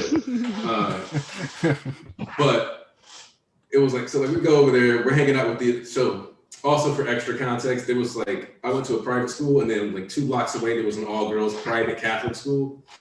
So we were hanging out with like these private Catholic school girls or whatever at Lauren's house. And like her dad was a cop actually. So I guess like what ends up happening is that like we're all in the basement like watching movies. You like, know, whatever. I'm Robert. Wait, what? Okay, No, so because I just came up. Yeah. hold on. You're breaking up. Can you hear me? You're breaking up a little bit, Bones. I'm just came up. So, Hold on. I want to switch rooms. Your connection's getting a little wild. But so like all of a sudden though, like Lauren's like, oh yeah, like my dad was like, why is there a black guy here? And I'm like, whoa. Like, so like that Richie's dad thing is like something that I actually got to live, where I was like at a friend's house and their dad was basically like, oh my God, black people. And the thing that's like really messed up is that he like decided, oh, he must not be that bad just because I shook his hand. Like, I think just that's me? positive. Nah, I think that's positive. That's Coyote. No, it's not me, not me. do you Okay. hear me now? Do you hear me? Yeah, we can hear you. But you might want to switch Yeah, the yeah, vibrate yeah. off. And you gotta switch your phone to like silent mode when the vibrations go off like that. That rattled my ears. Nah, but the Richie's dad episode, like even as a young kid on Kids WB, like right after Animaniacs, but before Justice League, that I saw that episode. I just got done laughing and learning like my 50 states and their capitals, and then I got hit with that, and I feel like that is one of the oldest memories that I have of me actually understanding what racism was. It showed that like it conveyed that message really, really well, to the point where even a 5-year-old kid who is from like Newark, New Jersey and Manhattan, New York, who's been around racism a lot, but hasn't really it didn't really like connect that he doesn't like me because I'm black. That episode made it blatantly clear. I'm a cop. I have to deal with his kind all day. And then I come home and now one of them's in my house. At first, I thought he was talking about a gangbanger, because remember in the first episodes, like Virgil, like technically was involved with the Bang Babies or yeah, whatever. Yeah. and I thought he knew that. But then when Richie walked out and Virgil turned around and he was standing there, and I like analyzed for a sec, I thought I was on some like ninth level of thinking for coming up with it. Oh my God, everybody in that house is white and he's the only black kid. Oh my God, he doesn't like him because he's black. I thought I was on some like extra level of thinking that nobody else could ever like make that connection. But yeah, it made that really, really clear, and it actually showcased both sides. Like, don't judge somebody just because of what you go through in your daily life, but at the same time, and it's an unpopular opinion, you can kind of sympathize with Virgil's dad's point of view. He went to the ultimate extreme with it, but that's kind of how stereotypes are born. If you're in a line of work where you deal with a certain type of person and that person fits this profile, then of course you're going to imprint that profile onto every person you see like that. But they took it to the extreme, like the ultimate extreme. And that's the thing, is that everybody picks up prejudices, and I think it was kind of cool that a superhero cartoon was like, no, we're gonna take this detour and talk about this. Like, developing a prejudice isn't inherently like a villainous thing. It's what you do with and whether or not you acknowledge that it exists within your mind that matters. Because you can acknowledge, okay, wait, I have this prejudice. Then you can take a step back and be like, okay, I need to make sure that I'm not being unfair and like over reliant on that. Yeah, it's like like letting that walking dictate my interactions. It's like walking up the street and you see a group of black kids, like a group of black people walking towards you, and like they mad loud and ignorant, but then like you cross to the other side of the street and walk on that side of the street until you pass them, and then you go back to the other side.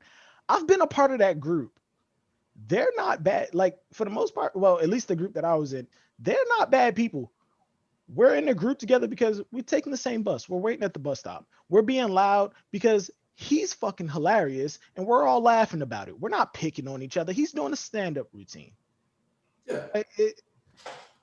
Like developing a prejudice isn't, like you said, it's not so much a villainous thing. It's something that everybody does, whether consciously or subconsciously, and it's up to you whether or not you want to acknowledge that you have this prejudice, or if you want to pretend like you're the most non-biased person in the world.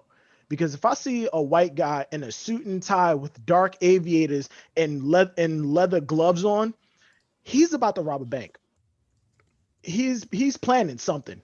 I see an Arab guy sitting at a diner across from a white guy. They're either setting up a major drug deal or planning the next nuclear explosion. What the hell was that? I see a group of black kids standing on the corner in front of a corner store. I might just try to take the long way around the block because they might try and jump me. But in reality, those black kids are just waiting for the bus. That Arab guy works in telemarketing, and this is his manager, and they're just coming out for lunch. Like the white guy in the leather gloves is literally just a germaphobe, and he has sensitive eyes. Like you got to choose. You got to know. Just because you've seen like 20 movies that like tell you people are these X, Y, and Z's doesn't mean you can like sit there and be like, I'm gonna actually live on this shit. I get your point. It's just that the profile of this criminal fits this person. You can't fit the person to the profile. You have to fit the profile to the person. And a lot of people misconstrue that a lot, and myself included. I'm smashed. We were in the Froggy server together. You know I can be kind of racist if I want to be, but it's just some wild shit. Yes. Yeah, but it's not from a place of hate. It's all from like for joke's sake. But at the same time, you gotta admit you got to admit that you have some type of prejudice, and to say that you don't is just a blatant lie. It's just an open, blatant lie. Yeah, and like I think that having like Static Shock call it out was great. I don't know, like it's weird because like now that I think about it, I kind of wish that like because like the way Static Shock was structured was that they were like, we're not going to pretend like this kind of stuff never happens to these characters, and like that's kind of how like when people say, oh, like I don't like super political comics, blah blah blah blah blah.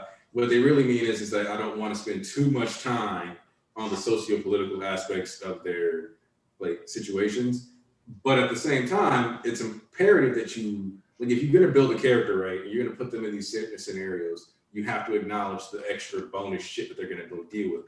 For example, I like Green Lanterns. I don't know if anybody's read Green Lanterns. Yeah. The Jessica Cruz and Simon Baz run, but because like Simon Baz was involved with like some crime stuff, and because he was Islamic, there was like a point where like one day he just like came out because like he was kind of famous, and somebody had like already like painted like terrorists like on his like, garage and shit.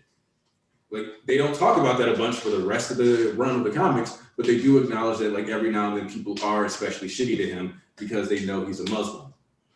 And just like and there's even a part in Justice League of America during this big collab event that was going on where you get to see like one of his big fears as like you're diving through people's mentals is that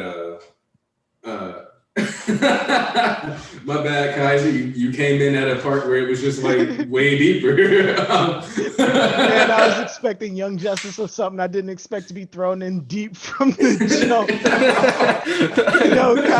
Kaiser, I apologize about that. You caught us. You know how some people walk in on a lull in the conversation. You walked in during like the deep part of it.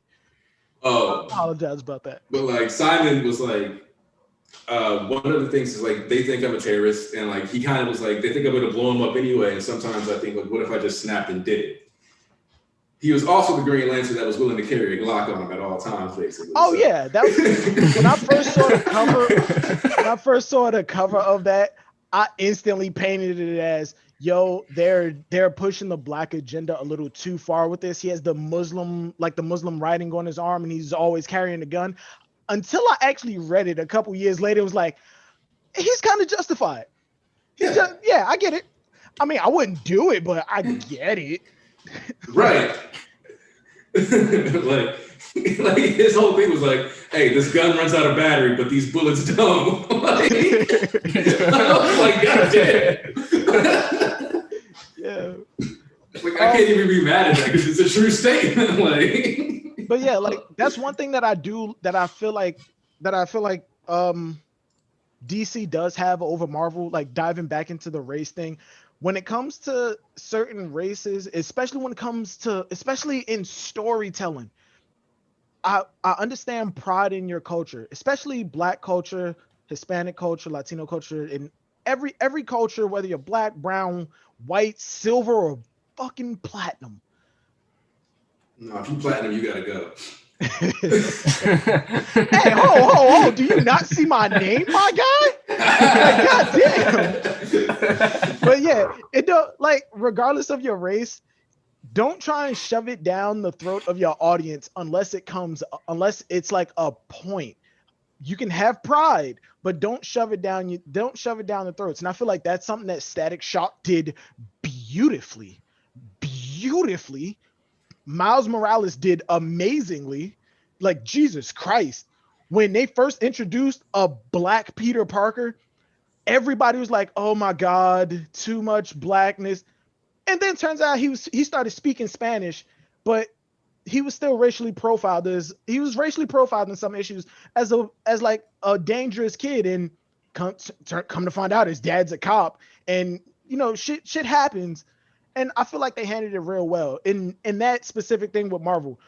One thing that I feel like they're doing, that Marvel specifically is doing a little poorly. I'm not going to say bad, because what Chadwick Boseman has done for the African American community is amazing. Like, God rest his motherfucking soul. He not only for an African American, for every Black man, what he did is something that we can be proud of, And even in his interviews, you see that he knew that. He knew that he had to be the guy to do it. He knew that he had to be the guy to do the job. That's why that he did it. Yeah, absolutely. And Like Knew Chap- that. the, and he was already really really prominent in the black community. Mhm. Have you seen the Jackie Robinson movie? No, I didn't see I the was a first bit. movie. I played baseball from my years in elementary school all the way through high school, and I didn't watch it until recently. I cried. I cried. I know about Jackie Robinson, but watching that movie kind of I choked up a little bit. no, it's like Bozeman took like it sounds corny to be like he was a real life superhero, but in a lot of ways he was Bro, like I from like Smash. Black I told you, Panther, Smash. I told you. Yasui. He was gonna play Yasui. Like he was gonna be the Black Samurai. Bro, Yeah, I told man. you. I told you Yasuke. that I lost my uncle to cancer a couple years ago, and in the early stages of that, my uncle looked like he was going through some serious pain. He said that this is like the worst thing he's ever felt. Throughout Bozeman's entire filming of the first Black Panther, Mhm. Captain America Civil War, and through some of his other movies, he was going through chemo, he was battling cancer, and he was still doing all of his own stunts. He was still muscling through the pain and all of the uncomfortableness that he went through, and he still pulled off an amazing job. That is not a small feat. Like in no way, shape, or form, that is not a small feat. But going back to what I was saying, I feel like the thing that Marvel is doing a little poorly is the overrepresentation with certain things. And a lot of the comic book community probably like will agree with me. That's why Riri Williams as Ironheart, like the replacement for Iron Man, kind of failed because they were trying too hard to shove down your throat that you know she's a female and she's black and she's proud of it. And every single issue, it was always overemphasized. Like those points were always overemphasized. Whereas with Miles Morales, they kind of just had it as he's proud to be who he is, and things happen to him outside of the suit, and he's a better person because of it. And when he's in the suit, he takes that lesson and pushes it, and has it shape him as a hero and become a I'm not going to say a better Spider-Man than Peter Parker, but a different Spider-Man.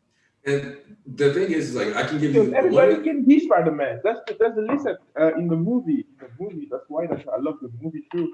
The way that they shape Miles Morales, uh, the way that it, and the concept that everybody can put the mask on because what does Spider-Man to you as a person is to be the better version of yourself, to follow those virtues. It's beautiful. Yeah. So there's an example in DC where they fumbled the bag with this. I don't know if Thank you. it's. Because Can you hear me? Can you hear me, Bonzu? Okay. So there's a version of this in DC where Birds of Prey was released, and I was really excited. Not the movie Birds of Prey. I didn't even bother with that. Oh, That movie had to get its title changed just to get more ticket sales. That's a Harley Quinn movie. Yeah. I need to talk about that one. Okay, I'll let you go off on about the film because I never bothered with watching it, but I just want to talk about the comic run real quick. Also, like the fact that it didn't have Batgirl automatically had me not caring about that movie. But what they did is they took like Helena Bertinelli, aka Huntress, who had been set up really well during the Grayson run, as polarizing as that is. The Grayson run, where he was a spy working alongside Helena Bertinelli. Agent Grayson. I actually love that one. I have not. I've read one run, and now it was something about organs, and they ended up in the desert. But I have not read the Grayson run. But that was setting up and fleshing out Huntress. Yes, she was still like she was a kind of angry person. She was like kind of hiding, but she had this cool calculative nature in addition to that though, where she was like angrily calculative. So yeah, she would go on a revenge run, but she wouldn't do it in a stupid way. She would make it make sense. She wouldn't just like randomly like piss off her teammates, that kind of stuff. And then you had that going, and then they randomly like stripped a lot of like the dignity of the character and like the cool like calculative nature, just kind of amped her up into like a boring hothead that didn't know how to work alongside people. They made Batgirl super insecure to a degree where like Jim Gordon is talking to Batgirl and he's like, oh, like well, is Batman on this mission? And like Batgirl has this inner monologue like, oh, you think Batman's better than me because he's a man? And it's like, no. No, Batgirl would never say that too, because she knows like Batman is basically her mentor. She would be more slighted that like, oh, like I can do this job. You don't need to go to my mentor. But she wouldn't be like, it's because I'm a woman. Like that doesn't make sense in the context. That's not okay. Barbara Gordon. First off, Barbara Gordon is pro female, but that's not a monologue that she would have, especially hearing it coming from her father. Right, like she already knows. Like she would know how close Jim and Bruce are while Bruce is in the cow. She wouldn't say that. It contextually made zero sense for that line of dialogue, but it was there. And so that's like a place where sometimes I think like comics like over course correct. Or maybe it's just like sometimes the author is like insecure and they're projecting their own insecurities onto the characters to a degree that's like a little unhealthy. But like when you look at stuff like that, it's like, no, that is very immersion breaking. And you're supposed to make the story believable. It shouldn't feel contrived when the character's complaining about these things. We should instantly be like, yeah, this makes sense. Like that line of offense, like that line of thinking here in this scenario, I believe that this character would have it because X, Y, and Z. But in this case, it was like, wait, there's so much stuff in Batman lore that contradicts the very notion of her having this here. Like, have you seen the? Wait, we gotta like Coyote fire off about Birds of Prey. Oh yeah, I want to yeah, hear somebody fire off about this because okay. So who here has actually seen Birds of Prey? Because I don't want to spoil the whole thing. I just want to you can spoil as much as you want. I don't even care. So Silver, have you actually seen it or? I've seen bits and pieces. I have no interest in watching that movie all the way through. Okay, so one of the main reasons I dislike Birds of Prey is just because they introduced Black Mask as the main villain, and then near the end of the video, or not video, but movie, Harley Quinn kills him off when that's supposed to be Jason Todd's kill. How do you kill off Black?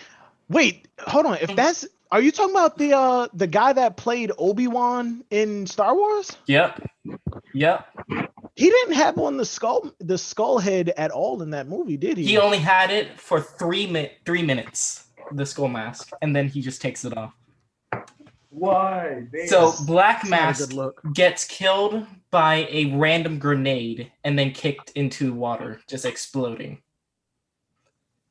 And then they walk off into the distance.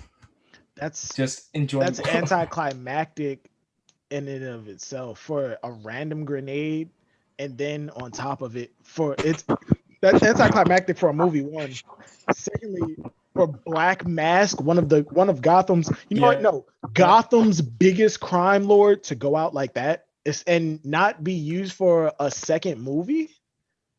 At least they killed him, Victor Zsasz. They had Black Canary in the movie, but she only did her power of screaming once in the entire movie. What? Hold on, wait. They killed off Victor Zsasz. Victor Zsasz got killed off. Like cut a tally mark into my head for every kill Victor Zsasz. Uh-huh. That was Black Masked henchman. I didn't even know he was a part of this entire project. And for him to be a tag team like hero movie henchman, that seems like a big weight. That you could have used Victor Zsasz for a Robin movie or something. Yeah, Zsasz is very capable of carrying his own film. Exactly, especially he wouldn't have a second film. They knew that he wouldn't have a second film. Man, this movie is I didn't watch the movie, but I don't like you said, guys. I don't like the force thing. In my eyes, if you write a character, you have to use it to. It must feel natural when you read the story. You don't have to feel that there is an agenda in the back. You can write something for an agenda, but it has to have a story. The way that you have the Batmania, the way that you have like the Harley Quinn mania, we'll call it like this. Every movie has to have her right now. I don't know what it is and why it is so popular. Uh, because the last video that I watched, I put it on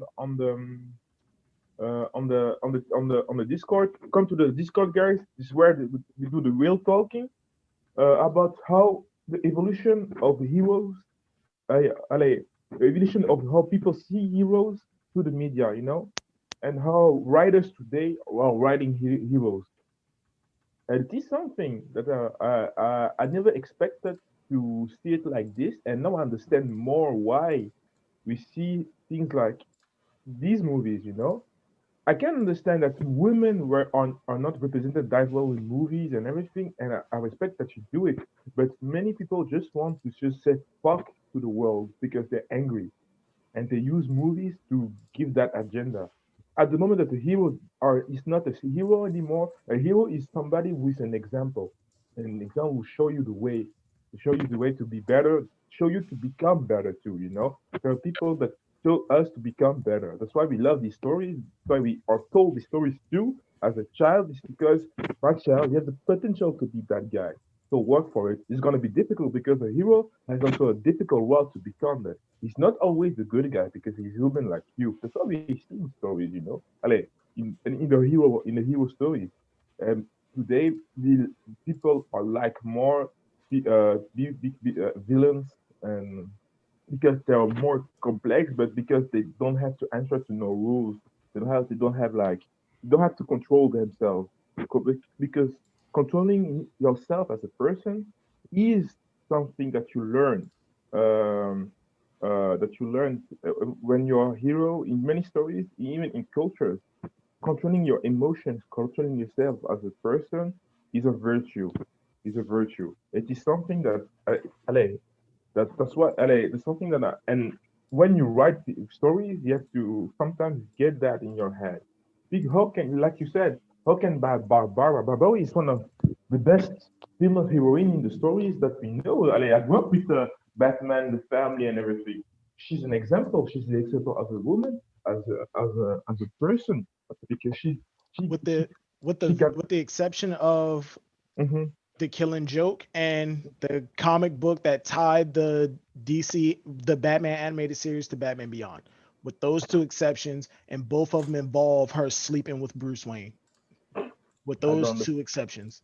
There was something that I didn't understand why. I never understand. Even in the Killing Joke, the story of the Killing Joke in Killing Joke, um, the comics wise, she Hmm. was she was raped by Joker. Or by Joker. She got raped. She got paralyzed. Wait, hold But on. the He way, in the comic he raped her too. I thought it was just he shot her and put Commissioner it's Gordon into a coma. it's really it's like heavily implied that she was like sexually violated because the whole yeah, thing is he pulls up while she's like naked hmm and humiliated, basically like being recorded and everything, like for the Killing Joke. They like and so like yeah, so it's always debated whether or not like he actually did it. He did it. He did it. they did it. Like Uh, If it's implied even slightly, especially when it comes to the Joker, he did it. Yep, he did yeah, it. and so we go back to the question of Batman. Why aren't you killing this fucker? It, Yeah, no, no, no. There is something. It's something that we talk about with Aniki about being selfish, more, more because they they don't want to go that way. That's one of the iteration of Batman that he doesn't want because he takes one step too far in his virtue because a hero doesn't kill. So a story that we in a video that I watched from literature of devil. He talked about it how even how heroes punish themselves when they don't follow the way that they follow through. Batman is a hero of perseverance because he's a human. He said to himself, because Gotham is like this, I have to stay Batman until I die. I will drop sometimes for sure. I will be wounded for sure, but Batman is there. He was there yeah, we were. yesterday, today, and tomorrow. But that's not what I'm talking about. I was talking about how film characters are treated today. Because we see this almost like seeing angry women to angry children on the fact, yeah, the world is not perfect. I give it to you. We have to strive for equality and everything, and I'm for it. I have 5 sisters, and I want them to be also equally treated.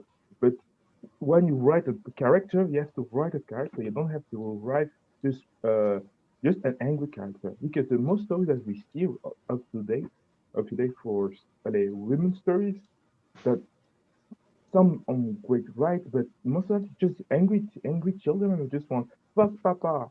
We don't give a fuck about the patriarchal. I understand why, but yeah, write a character. How can you treat Barbara Gordon and let her say this word that she said in the Prey movie? I don't understand. This woman is an example of fortitude, of perseverance. This woman, after getting shot and paralyzed, she became oracle. She was the ear for everybody. She did her best, and she in some stories she became back part girl.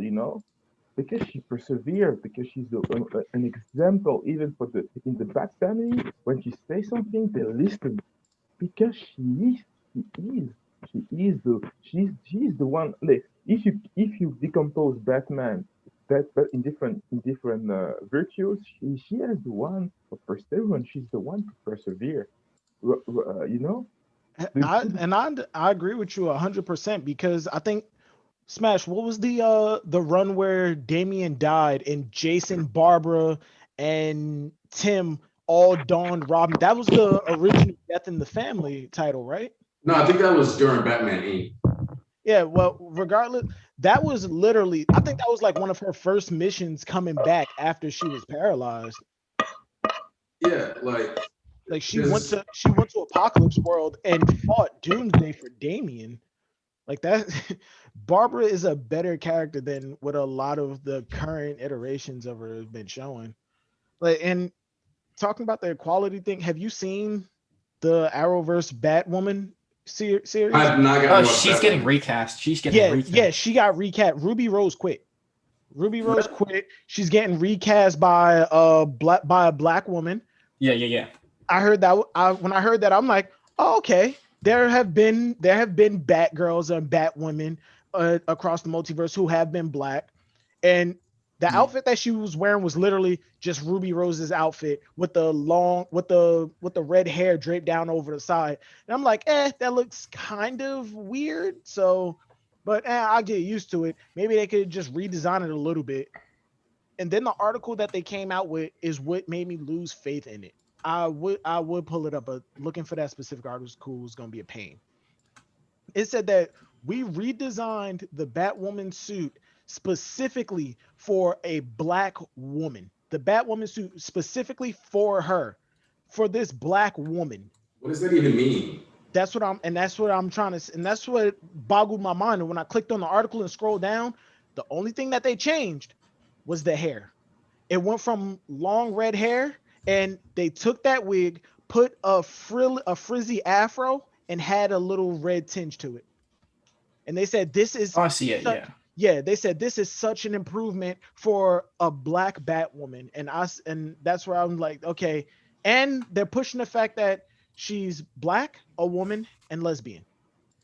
The original Batwoman, the Ruby Rose as Batwoman, they were pushing that agenda too, but it wasn't to a certain extent.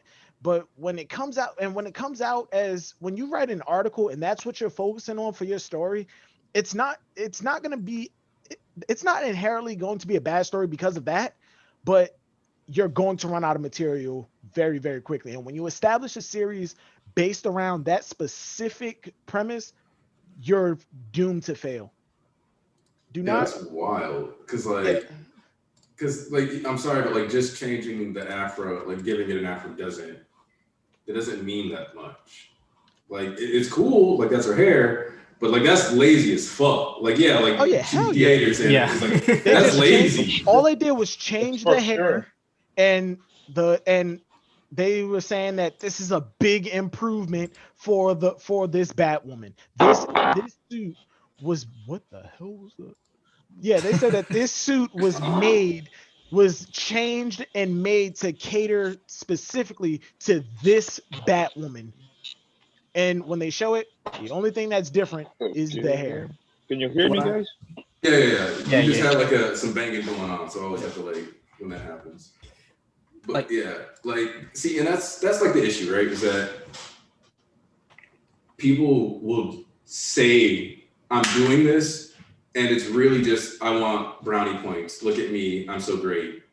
Look what we did, this really small thing. But it's like, and like don't get me wrong, some people do eat it up and get happy, and I always feel bad because I'm like, damn, your bar is on the floor. Like, and like just to throw shade at Twitter, that's pretty much just the keyboard warriors that they're like appeasing. Just the people who are behind their keyboards typing away saying this is racist, this is that, this should be more represented, and then they're not even the ones watching the series. So when the ratings tank, they wonder what happened to all of the support that they got. These people weren't here to support the series. They were here just to stroke their keyboard egos, like the Twitter ego. that's just true. But that's a whole different topic in and of itself. Man, you could run, like we said yesterday, a mom would run Twitter. Bro. A mom would run Twitter. Because like I don't even know what else to say about it. Oh wait. Smash, I sent you the image of the new Batwoman. I sent you the new Batwoman. This is the original one. That's the original one. That's the redesign. So for Batwoman, are they gonna be changing any of the story, or are they just saying she's just black? Oh no, she's not Kate Kane. She's not Kate Kane. Okay. She's I forgot what the name of it was, but they recently introduced this character in the comics. She's a homeless, smart black woman who, after she's introduced, Barbara Gordon is going to a rally of some kind, a protest, watching people pull down statues, set fires, and Barbara Gordon, the police commissioner's daughter, and upholder of peace and justice and the law, is going through some type of monologue saying that this is like, will things ever be good? Will they ever get the justice that they deserved? But whether or not that'll come true, I don't know. But in the meantime, I'm here to fight with you. And she holds hands with riot, like in the middle of a riot. I'm not mad that Barbara Gordon goes to protest because she's gone to protest before. But the way that it was was way off. It was just the way that it was presented that came off a little pandering to a certain community, and it's very performative. And like the thing is that like people, that kind of stuff. And like, okay, here's the thing. I do think that she looks better with curly hair, right? Yeah, she does. But like that's just because it just looks better. That's not something that you're supposed to beat your chest about. Like, yo, we made a better costume decision. But to come out and say that we are redesigning this seems like one of those meme interviews that you see on like Family Guy on TV or something, or somebody, or like Long Beach Griffio, a video that Long Beach Griffio made, saying, listen, we're redesigning the entire suit to make it more approachable to this community. I'm proud to show you the new redesigned suit. And they pull off the curtain, and all it is a different wig. And everybody stands up and goes, yes, this looks so much. Like, it was change out the hair. And like the thing is like, if I'm being 100, they needed to change that wig because that wig was garbage. Yeah. Oh, bro, look. Oh my God. It looked good on Kate Kane. It did. But for her, it just looks bad. It just looked bad. The curly hair looks way better. But to market the entire series around, like, we're redesigning this suit for this specific person and this specific race, you kind of pushing the wrong thing. Yeah, I've heard that the Flash is being dragged too. I heard that Arrow fell off. Like my thing is that I like watched the first 2 seasons of Arrow and just never got back to it.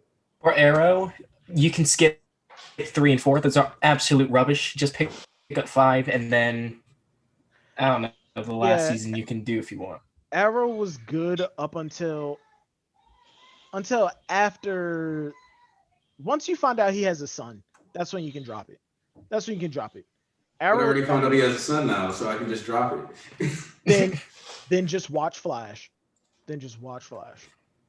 Flash was The the only best. Arrow season you need is 5.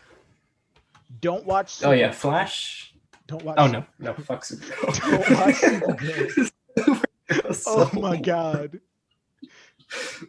Oh Oh my man, god. Supergirl is just bad. Supergirl is bad. My mother was watching this all the time, like from past month. She was watching the whole series. I didn't understand why. I said to my sisters and my mother, that series is bad, bad. Every villain that she has is the female version of a bad person of a Superman story. I was thinking to myself, okay, Oh, they're that lazy with it? yeah, Yeah. they went They're that that lazy with lazy it. with it. So she's watching the sister of Luthor. Oh yeah. No. Lena. You can't be serious. Yeah. Yeah, Lena man. Luthor. Lena Luthor. Bro, She's the big bad. smash. That's so low effort. How can you do this? They took Superman and You should Lex. watch all the seasons. No. Yo, all they did was take Superman and Lex. They took Superman and Lex, handed it to a Tumblr artist, and said, "Make this a Supergirl and a Supergirl versus like whoever." They said, "Okay." Went behind a curtain, came back 2 seconds later and said, "Gender swap, Supergirl versus Lexi Luthor," and they said, "Brilliant, brilliant." Like, that's basically what I'm hearing, because, like, holy fuck. Man, That I is. she swear come- to you. See, she comes and you wanna see, this is the problem. You can tell Coyote doesn't like Supergirl, and that's why the show is still lasting. I mean, you know, Use your powers correctly, fucker. you know the No. saying, like, any publicity is good publicity. Bad publicity gets people hating on the series so much that it pulls up the Twitter people who go, "Well, you're just not giving it a chance," and then they go watch it and then tell other people to go watch it just so they can get an army to help support it. Not even Right. because it's good, just because there are some people who just want to be on the opposite side of the argument. You know a show is Right. bad when the whole Eobard Thong super speed Turkin very office is better than the What? Oh, what is that? What is that? Jesus Christ. Coyote, Katie, can you repeat? What's up? What's up? Yeah. What's up? Yeah, you said like that you know what the show is bad when your Barnes. Oh, you went. I'm not in this. Wait, I'm not in this. Is this about? Were you saying that like the Eobard Dawn joke would have been better than the dialogue? Yeah, Eobard Thong super speed Turkin very office better than the whole show. Oof. Oh my Oof. god. What in Supergirl, you're talking about Flash. Supergirl. Yeah. No, he's in Supergirl. Damn, I never knew that. Yeah. I mean, like everything relies on Flash/Arrow at this point. Yeah, as far yeah. as I know. Yeah. But Flash in the first season of Flash, the first season was well done. The whole you feel really feel it like the whole heroic, like the path of the hero, like the way the cycle of the hero thing is really well done in the first season. Second season, okay. The third season, I became the question of it was well done because it was like it The was like production value was good. yeah, the mist in the finding who was the villain was really interesting. That's what I found out like just by reading the subtitles. It was hilarious. I felt really dumb when you just by reading the subtitles, I understood who was the villain. I thought to myself, man, it was always in front of your face. And you watch this series for 55 episodes. It just said, "I'm the future." The Flash. one thing that the Flash series does, like, that the Flash series Oh, does and is really really stupid when they're talking about Professor Wells. They always bring up Eobard Thawne like he is Professor Wells. He's not Professor Wells. that's Professor Wells. They Yeah, they always bring it up and say, well, we can't bring back Professor Wells because he's Reverse Flash. No, he's not.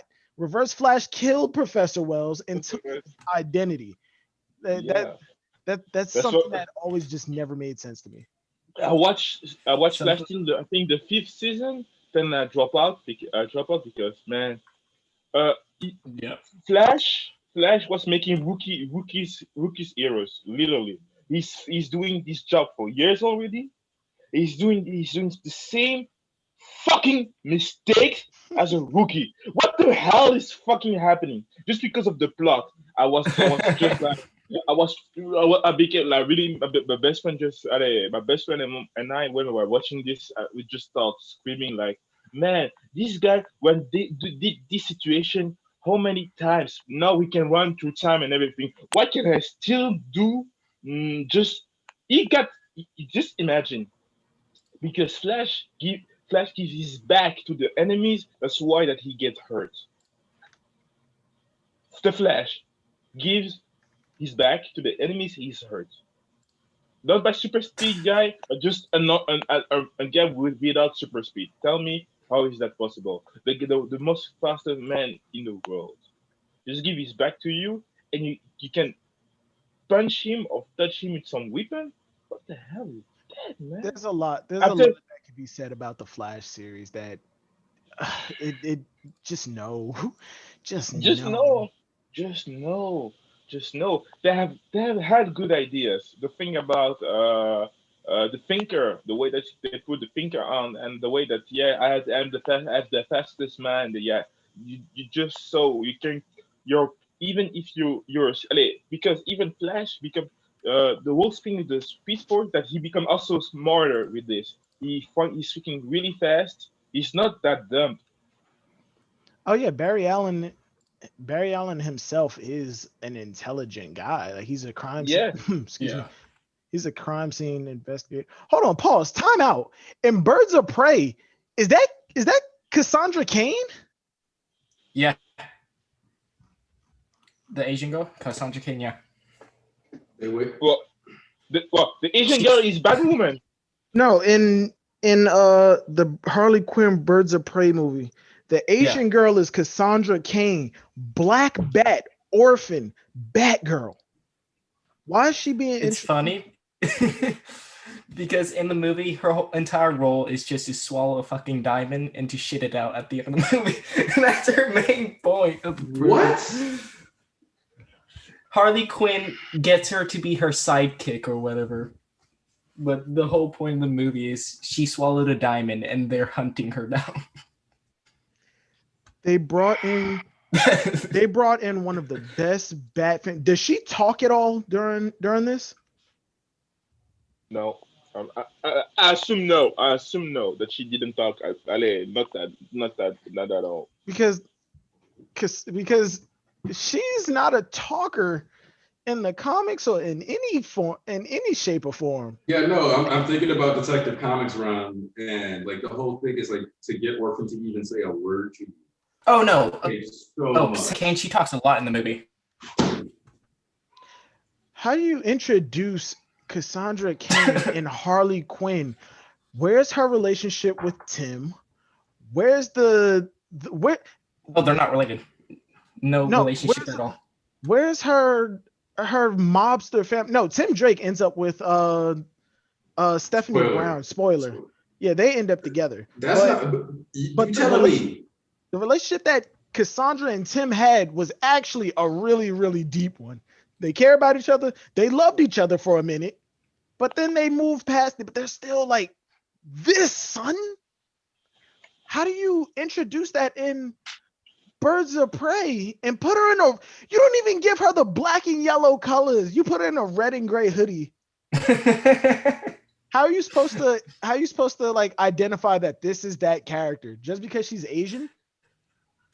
Oh, I should mention. So I was talking about the grenade Cassandra Cain had a grenade on her, pulled a pin, and then Harley Black Mask into it. So Cassandra was a part of the death of Black Mask. Okay, but Cassandra could kill people on purpose. Yeah, In that's fact, her. she's That's her really whole good thing. at it. Yeah, like she was. That's I one of the know, reasons but that it she was can't just a talk. random thing that came up. That's one of the reasons that she can't talk. She was trained to be emotionless, a ruthless killer. No, like no sensibility, no sense of like just death and life is not sacred to her. Yeah, she has none of that. She's just a street thief.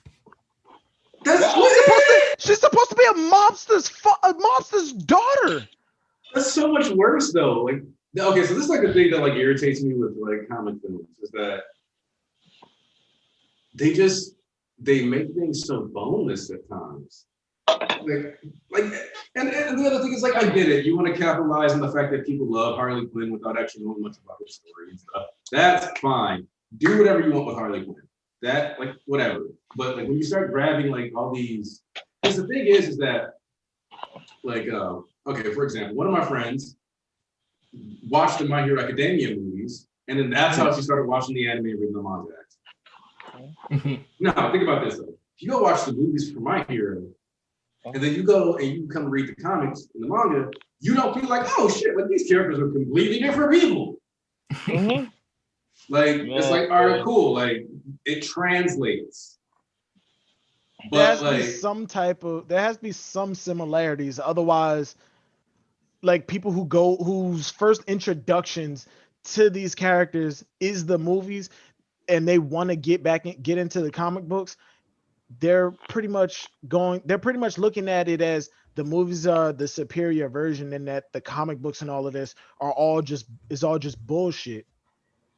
And oh my god, this is like you set up like that's the other thing is that like DC, Marvel, they need to realize that they're inadvertently setting themselves up for failure by letting the movies be so off like track of what they actually make, you know? See, but look, with Marvel at least they're sticking somewhat to the source material, and it has been established that is a separate universe, another continuity entirely. So they're drawing a little bit from the Ultimate Universe while taking a few plot lines from other universes.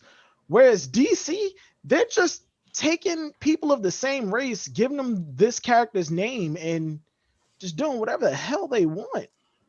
That's why that I'm really scared for what is happening right now. You know, it is like if you watch the I know I can an example like Hawkman, him being black. If you see the with Hawkman, that's a little safe because like Hawkman gets that's what reincarnated a bunch. yeah So yeah like yeah that's yeah yeah good. yeah yeah. That's not only this because it depends on what story that you watch. You know, Yeah. I don't know if you remember in Justice League when you got the Hawkman meeting Hawkwoman, but Hawkwoman she was an alien. You know, in the story she was an alien, Okay. and she was doing stuff with Black Lantern. And what you see in the story, you see that that they were kings in Egypt and everything. You know Mm-hmm. this aspect of it. But yeah, right now we know today through history research that Egyptians were black people. The ancient Egyptians were black people. That's what we know today by research and stuff. So you know that just to if you don't want to push an agenda, if you want to go to the scientific, the correct road, you put black people in their place. You know what I mean?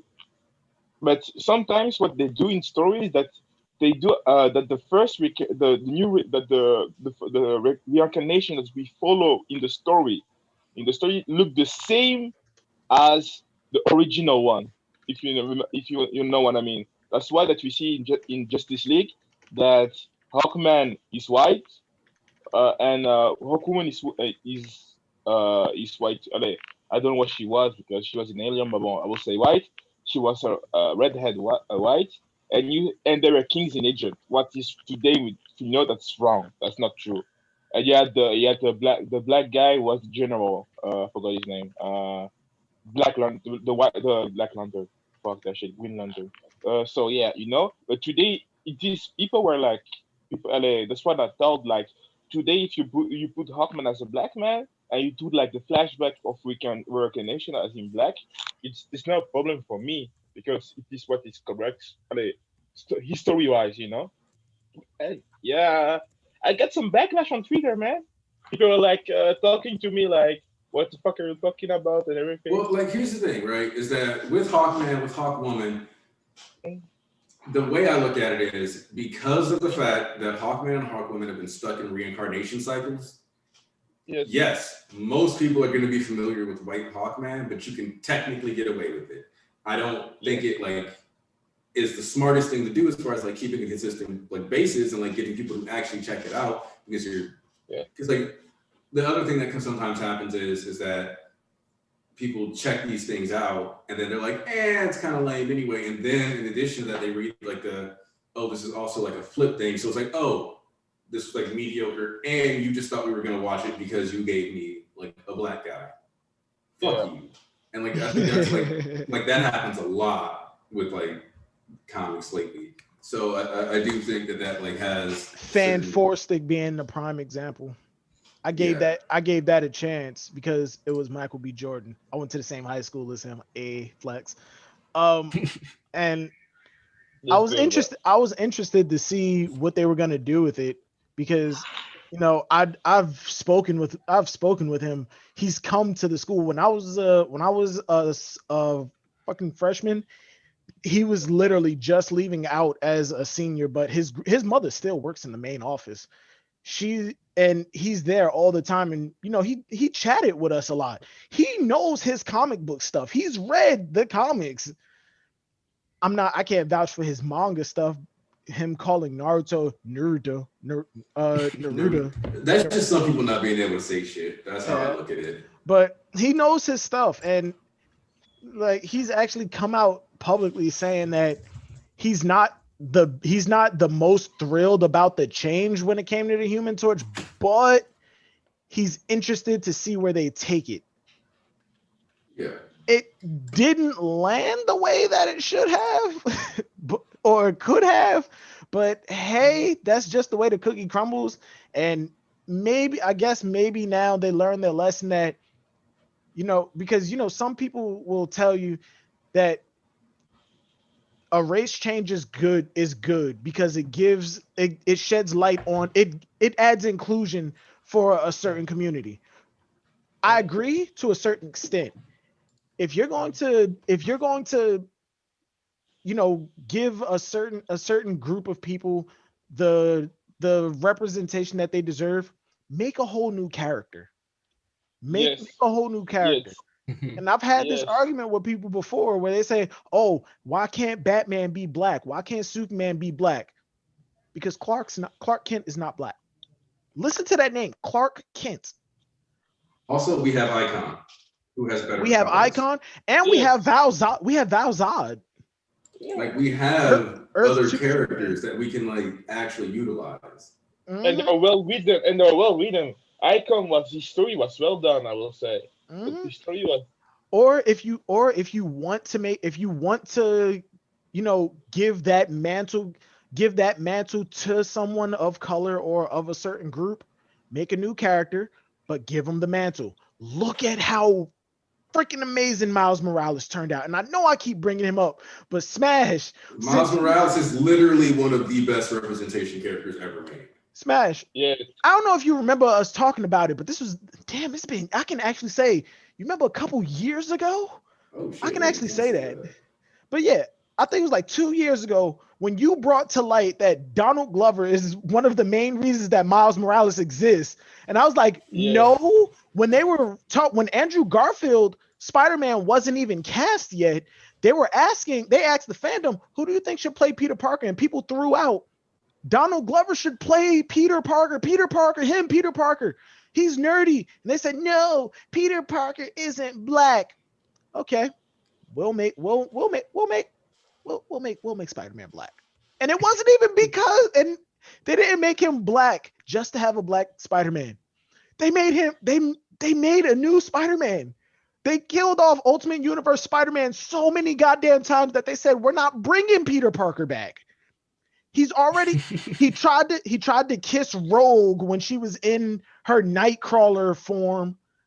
He had a relationship with Kitty Pryde. That was fucking weird. Like we're moving on from Peter Parker. Not in 616 because that's the main universe and we gotta have Peter. But in literally, in my opinion, the best universe that Marvel had.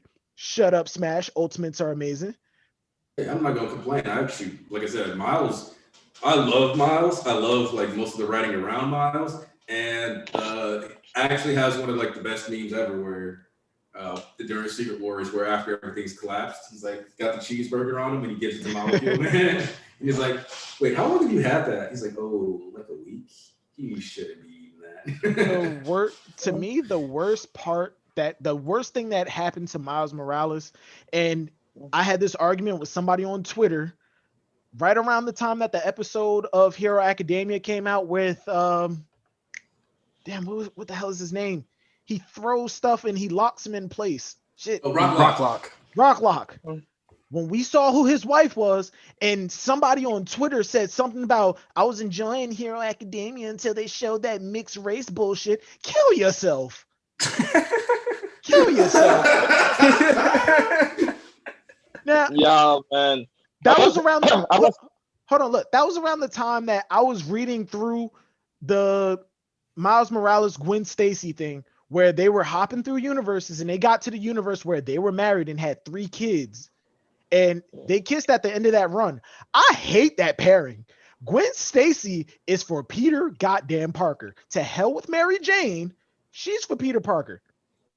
And when I was arguing with somebody on Twitter about that, somebody came in and said, oh, see, at least there's one guy who gets it. Keep the black people with the black people. And I was like, whoa, whoa, whoa, whoa, whoa, whoa, whoa, whoa, whoa, whoa, whoa, whoa, whoa, whoa. This is my Batman cup, and you need to calm the fuck down.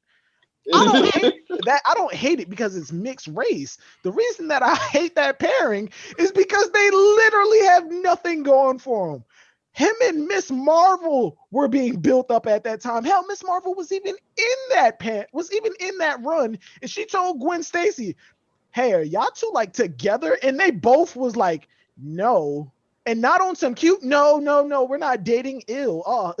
No, they were just like, nah, we're spider people and we're on a mission. We roll together. Yeah, we roll deep. Like we're on a mission.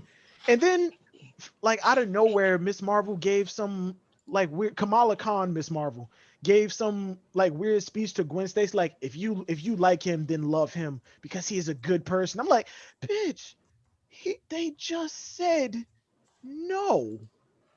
And then they forced the kiss at the end, and luckily it didn't go past that issue. But that is literally my only issue with Miles Morales. That's my only problem with Miles Morales Spider-Man. He tried to take Gwen Stacy. You can't take Gwen Stacy. So like, but in the universe of Gwen Stacy, Peter is dead, no? He became the reptile. In Spider-Gwen, Peter Parker's dead, and in 616, Gwen is dead. But when those two met, they had it in Spider-Verse. Yeah, the first Spider-Verse run. Mm-hmm. When they met, they had the tender, loving moment. She had his hand on the face. He was holding her hand, and they were like, I couldn't save my Peter. I couldn't save my Gwen. And both of them were in love with their respective Gwens and Peters. Why not take that somewhere? Oh, because at the time, Silk was here.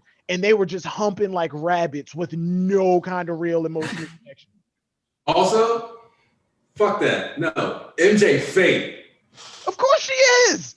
That woman is the definition of a pancake, the way she flip-flops on Peter. Fuck that shit.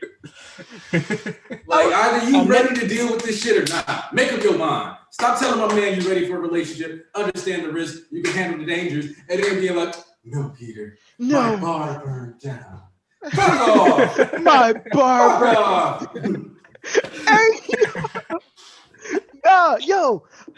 Smash, you were in there when I was arguing about, it started off as the Clone Saga argument, because you know how much I like the Clone Saga. You know how much I like the Clone Saga. Yeah, you know how much I love it. And then it evolved into Peter and Gwen versus Peter and MJ. And you know she sweet love Peter and MJ. I hate them. He said, name one thing bad that MJ did. She went along with the conspiracy that she slept with Iron Man just to mess with Peter and didn't tell him the truth. He was like, oh, but Gwen actually slept with Norman Osborn, had twins, and then tried to get Peter to raise them. First off, she was drugged and raped. Secondly, Peter was okay with it. You know what Peter wasn't okay with? MJ actually lying to him about that. And then to top it all off, she dumps him at the end of that, then goes to work for Tony. Are you serious? Also, Cindy Moon. Okay, one of the things about like Cindy Moon, because we're talking about Silk, it's weird the difference between like how she looks when she's presented versus like what she looks like in her original comic, like her own comics. Like I understand there's a difference in art styles, but like really different. Like it was super jarring because she goes from looking like a 20-something like hottie that like makes it not awkward that her now, like damn near fucking like, and now she looks like a 13-year-old swinging around. around. And it's like, you might have been like trying to decrease like the sexualization, which was fine. When she was first introduced, literally the first thing was jumping Peter's bone. So it's like, yeah, like Silk was literally released, and then like anytime she's too close to Peter as a head spider totem, they basically go into mating mode. No, it's not even the same. It's not even too close. When they're in the same universe, she feels him, and they're unconsciously moving towards each other. Once they get like right here towards each other, there's nothing that can stop them. Nothing. It's horrible. It's bad. My Spider-Man OC, yeah, I got one of those too. Him and Cindy, I got him and Cindy Moon together just so it can end that stupid Peter relationship. I don't like because I never knew who was Silk. I just saw her in the picture, but I never knew who was Silk. Yeah, she got bit by the same spider that Peter did. Apparently, she was on that field trip too. Yet nobody noticed when a student from the class went missing for like a decade. What was it like? Yeah, she was literally like taken and like put away in like a fucking vault for 12 so she years. Was a student. No, she was put away for she was in there for like 12 years, but Peter defeated the dude that was keeping her in there a year after he became Spider-Man. She spent 10 to 11 years in that vault by herself. Who was taking care of her? How was she surviving? Unless it was self-sustaining. But I don't remember much about Silk's first appearance to comment on that. Oh yeah. Silk is. They want to make a movie about her. Oh man, this is gonna be. Oh yeah, they can change that part. That shit can go. No. Not only this, the way that she bangs with Spider-Man, they're gonna do it in the movies, bruh.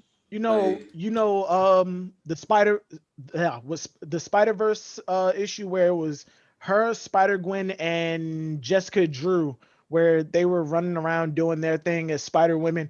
The movie is going to be about those three characters. It's going to be those three. It was at first it was supposed to be a Spider-Verse movie, and then they were talking about an live action, and now it's supposed to be a Disney Plus. And at this point, I have no idea what it's supposed to be.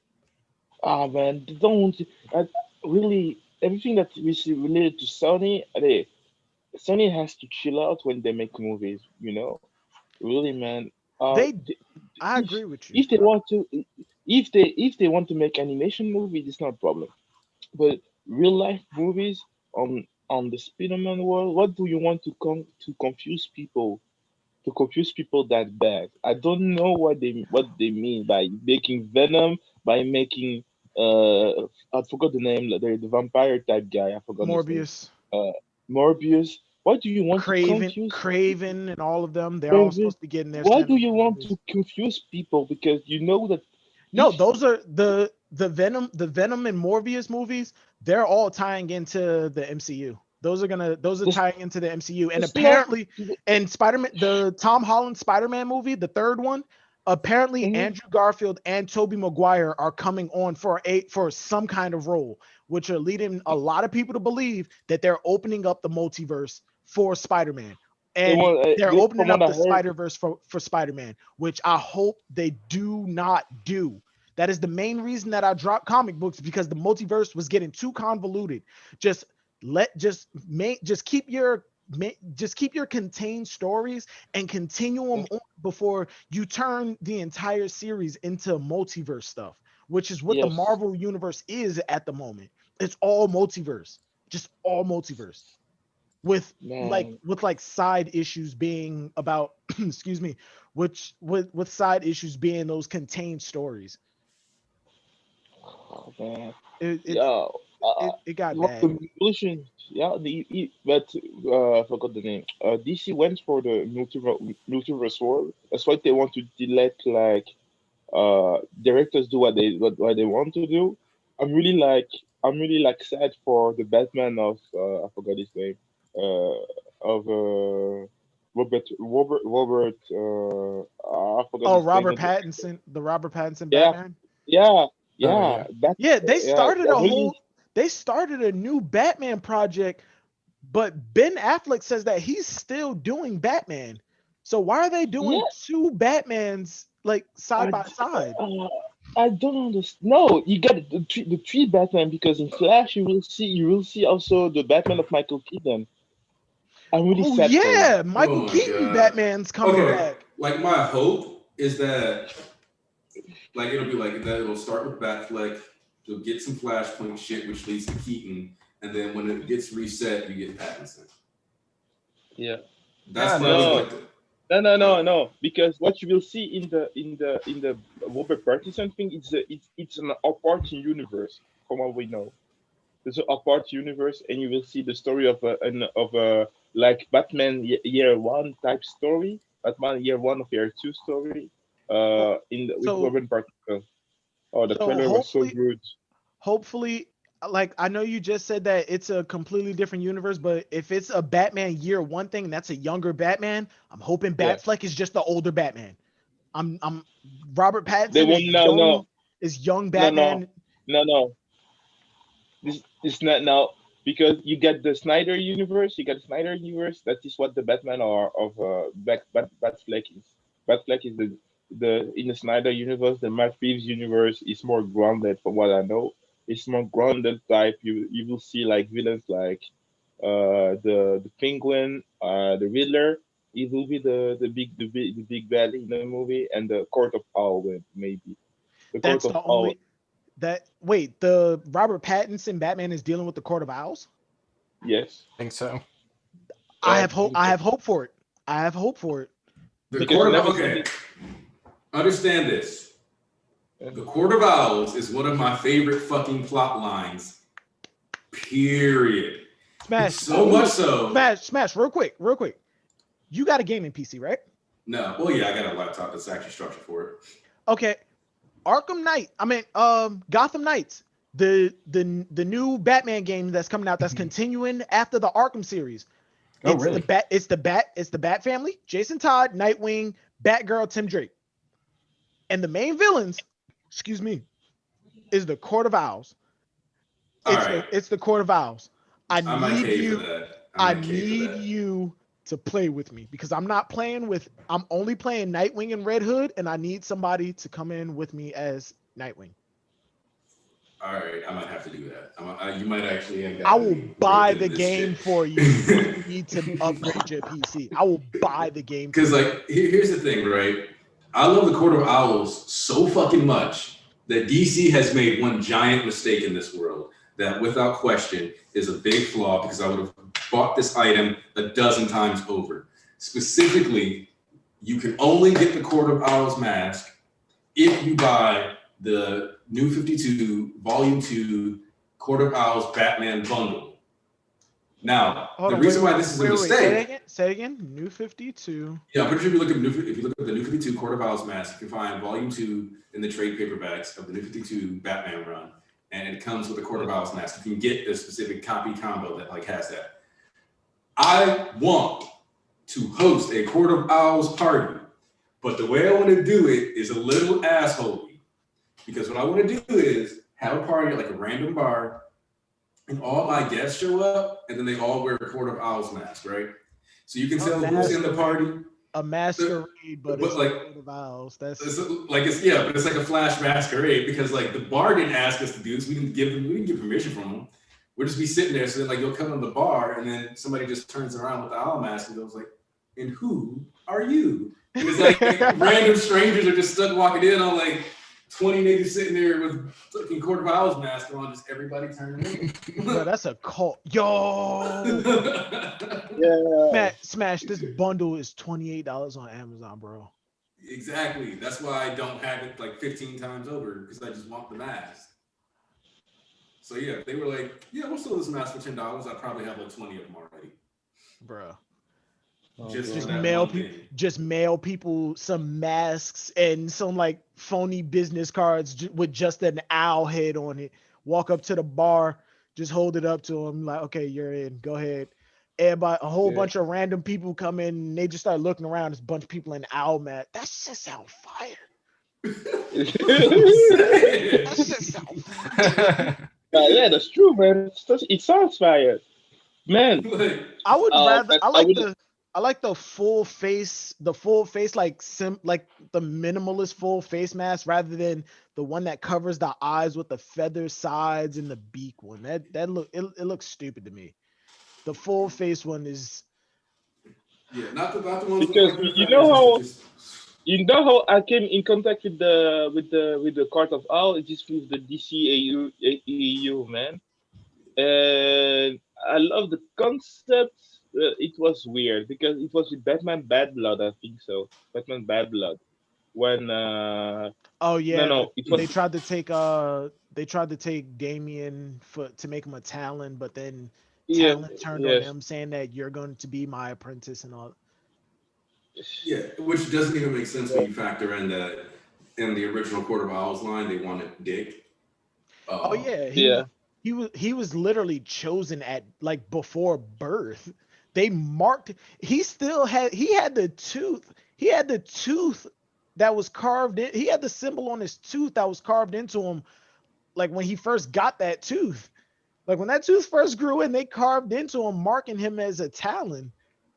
Like that's terrifying. What is the story? What is the story of the Court of Owl? Like they're basically kind of like Gotham's Illuminati to a certain degree, but they exist throughout like other branches of the world. They exist throughout everything. And so inside the Illuminati, there are members of the Court of Owls controlling the Illuminati. Inside the KKK, there are members of the Court of Owls controlling the KKK. Every organization that's fighting against each other has members of the Court of Owls orchestrating everything for the profit and benefit of themselves and Gotham City. And like so much so that like almost all the major towers have gap floors as bases and like the main skyscrapers of the city for the Court of Owls to have extra bases for their talents and different hitmen throughout the world. All of Gotham City has a network of underground tunnels, and like there's pretty much an underground city beneath Gotham specifically just for the Court of Owls. Okay, because from what I see in the movie is that they use like corpses to fight for them, like assassins. Yeah, the corpses are another form of Talon that they have. Like those end up being like basically you don't get to die. You serve the court forever. Yeah, but they're zombies. They're zombies, but they're agile, they're ruthless, they don't feel pain, they have a one-track mind, and the person that's controlling those talons is like one of the only alive talons. He's pretty much the general of all of them. Talon has to be. Yeah, the Court of Owls is another one. I made a post earlier about how like people were shitting on Legend of Korra, but they made Legend of Korra made foot soldiers dangerous again. The Court of Owls did it too. Yeah.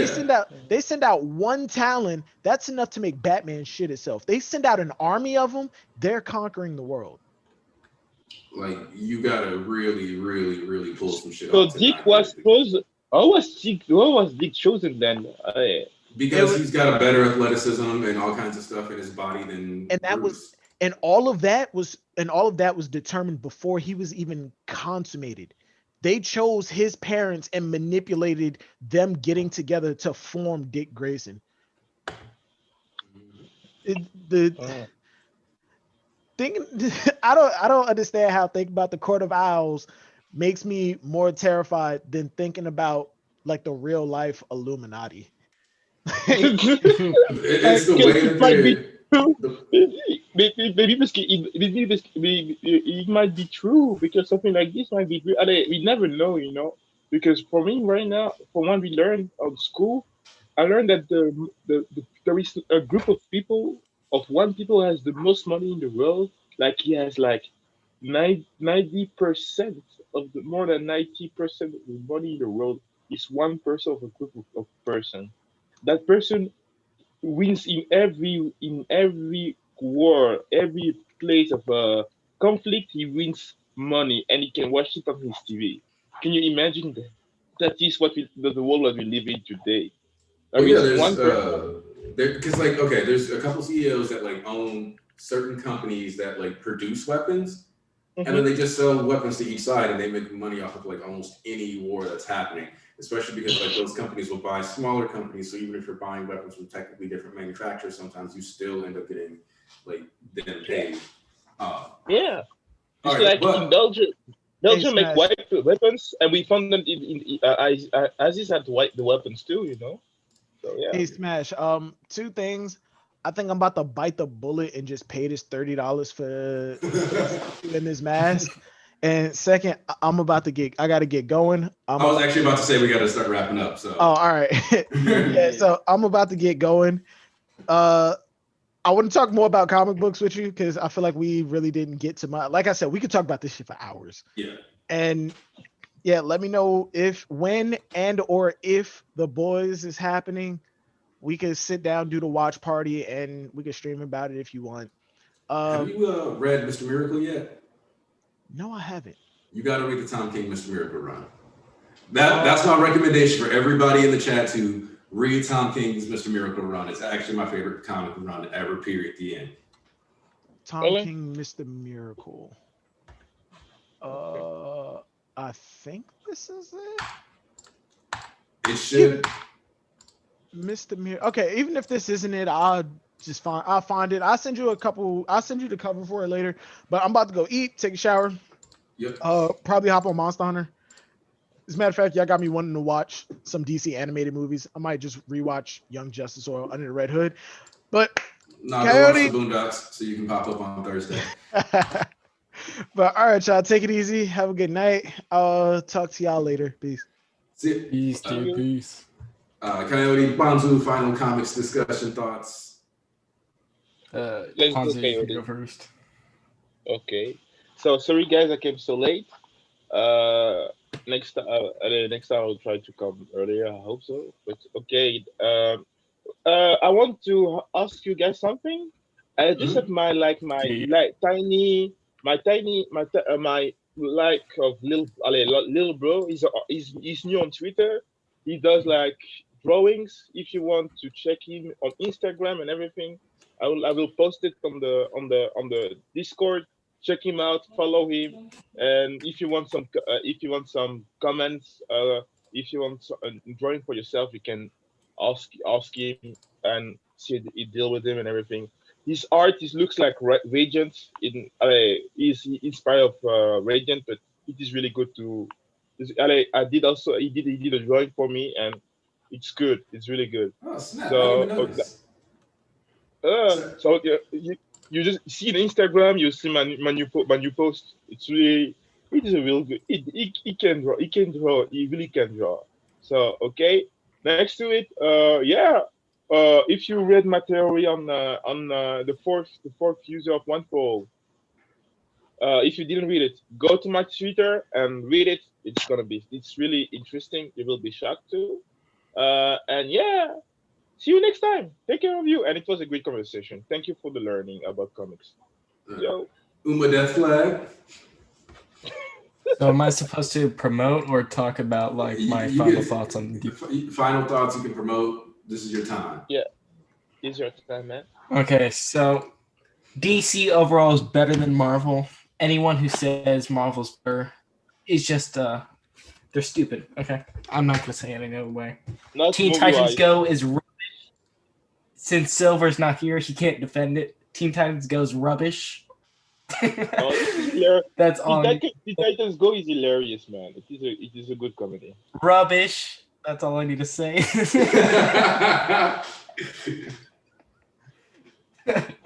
I'm sad Rex didn't defend it. I wanted to. He got Trap talking to his girlfriend on the phone. Oh, he could break up with her. That's fine. Teen Titans Go's more important.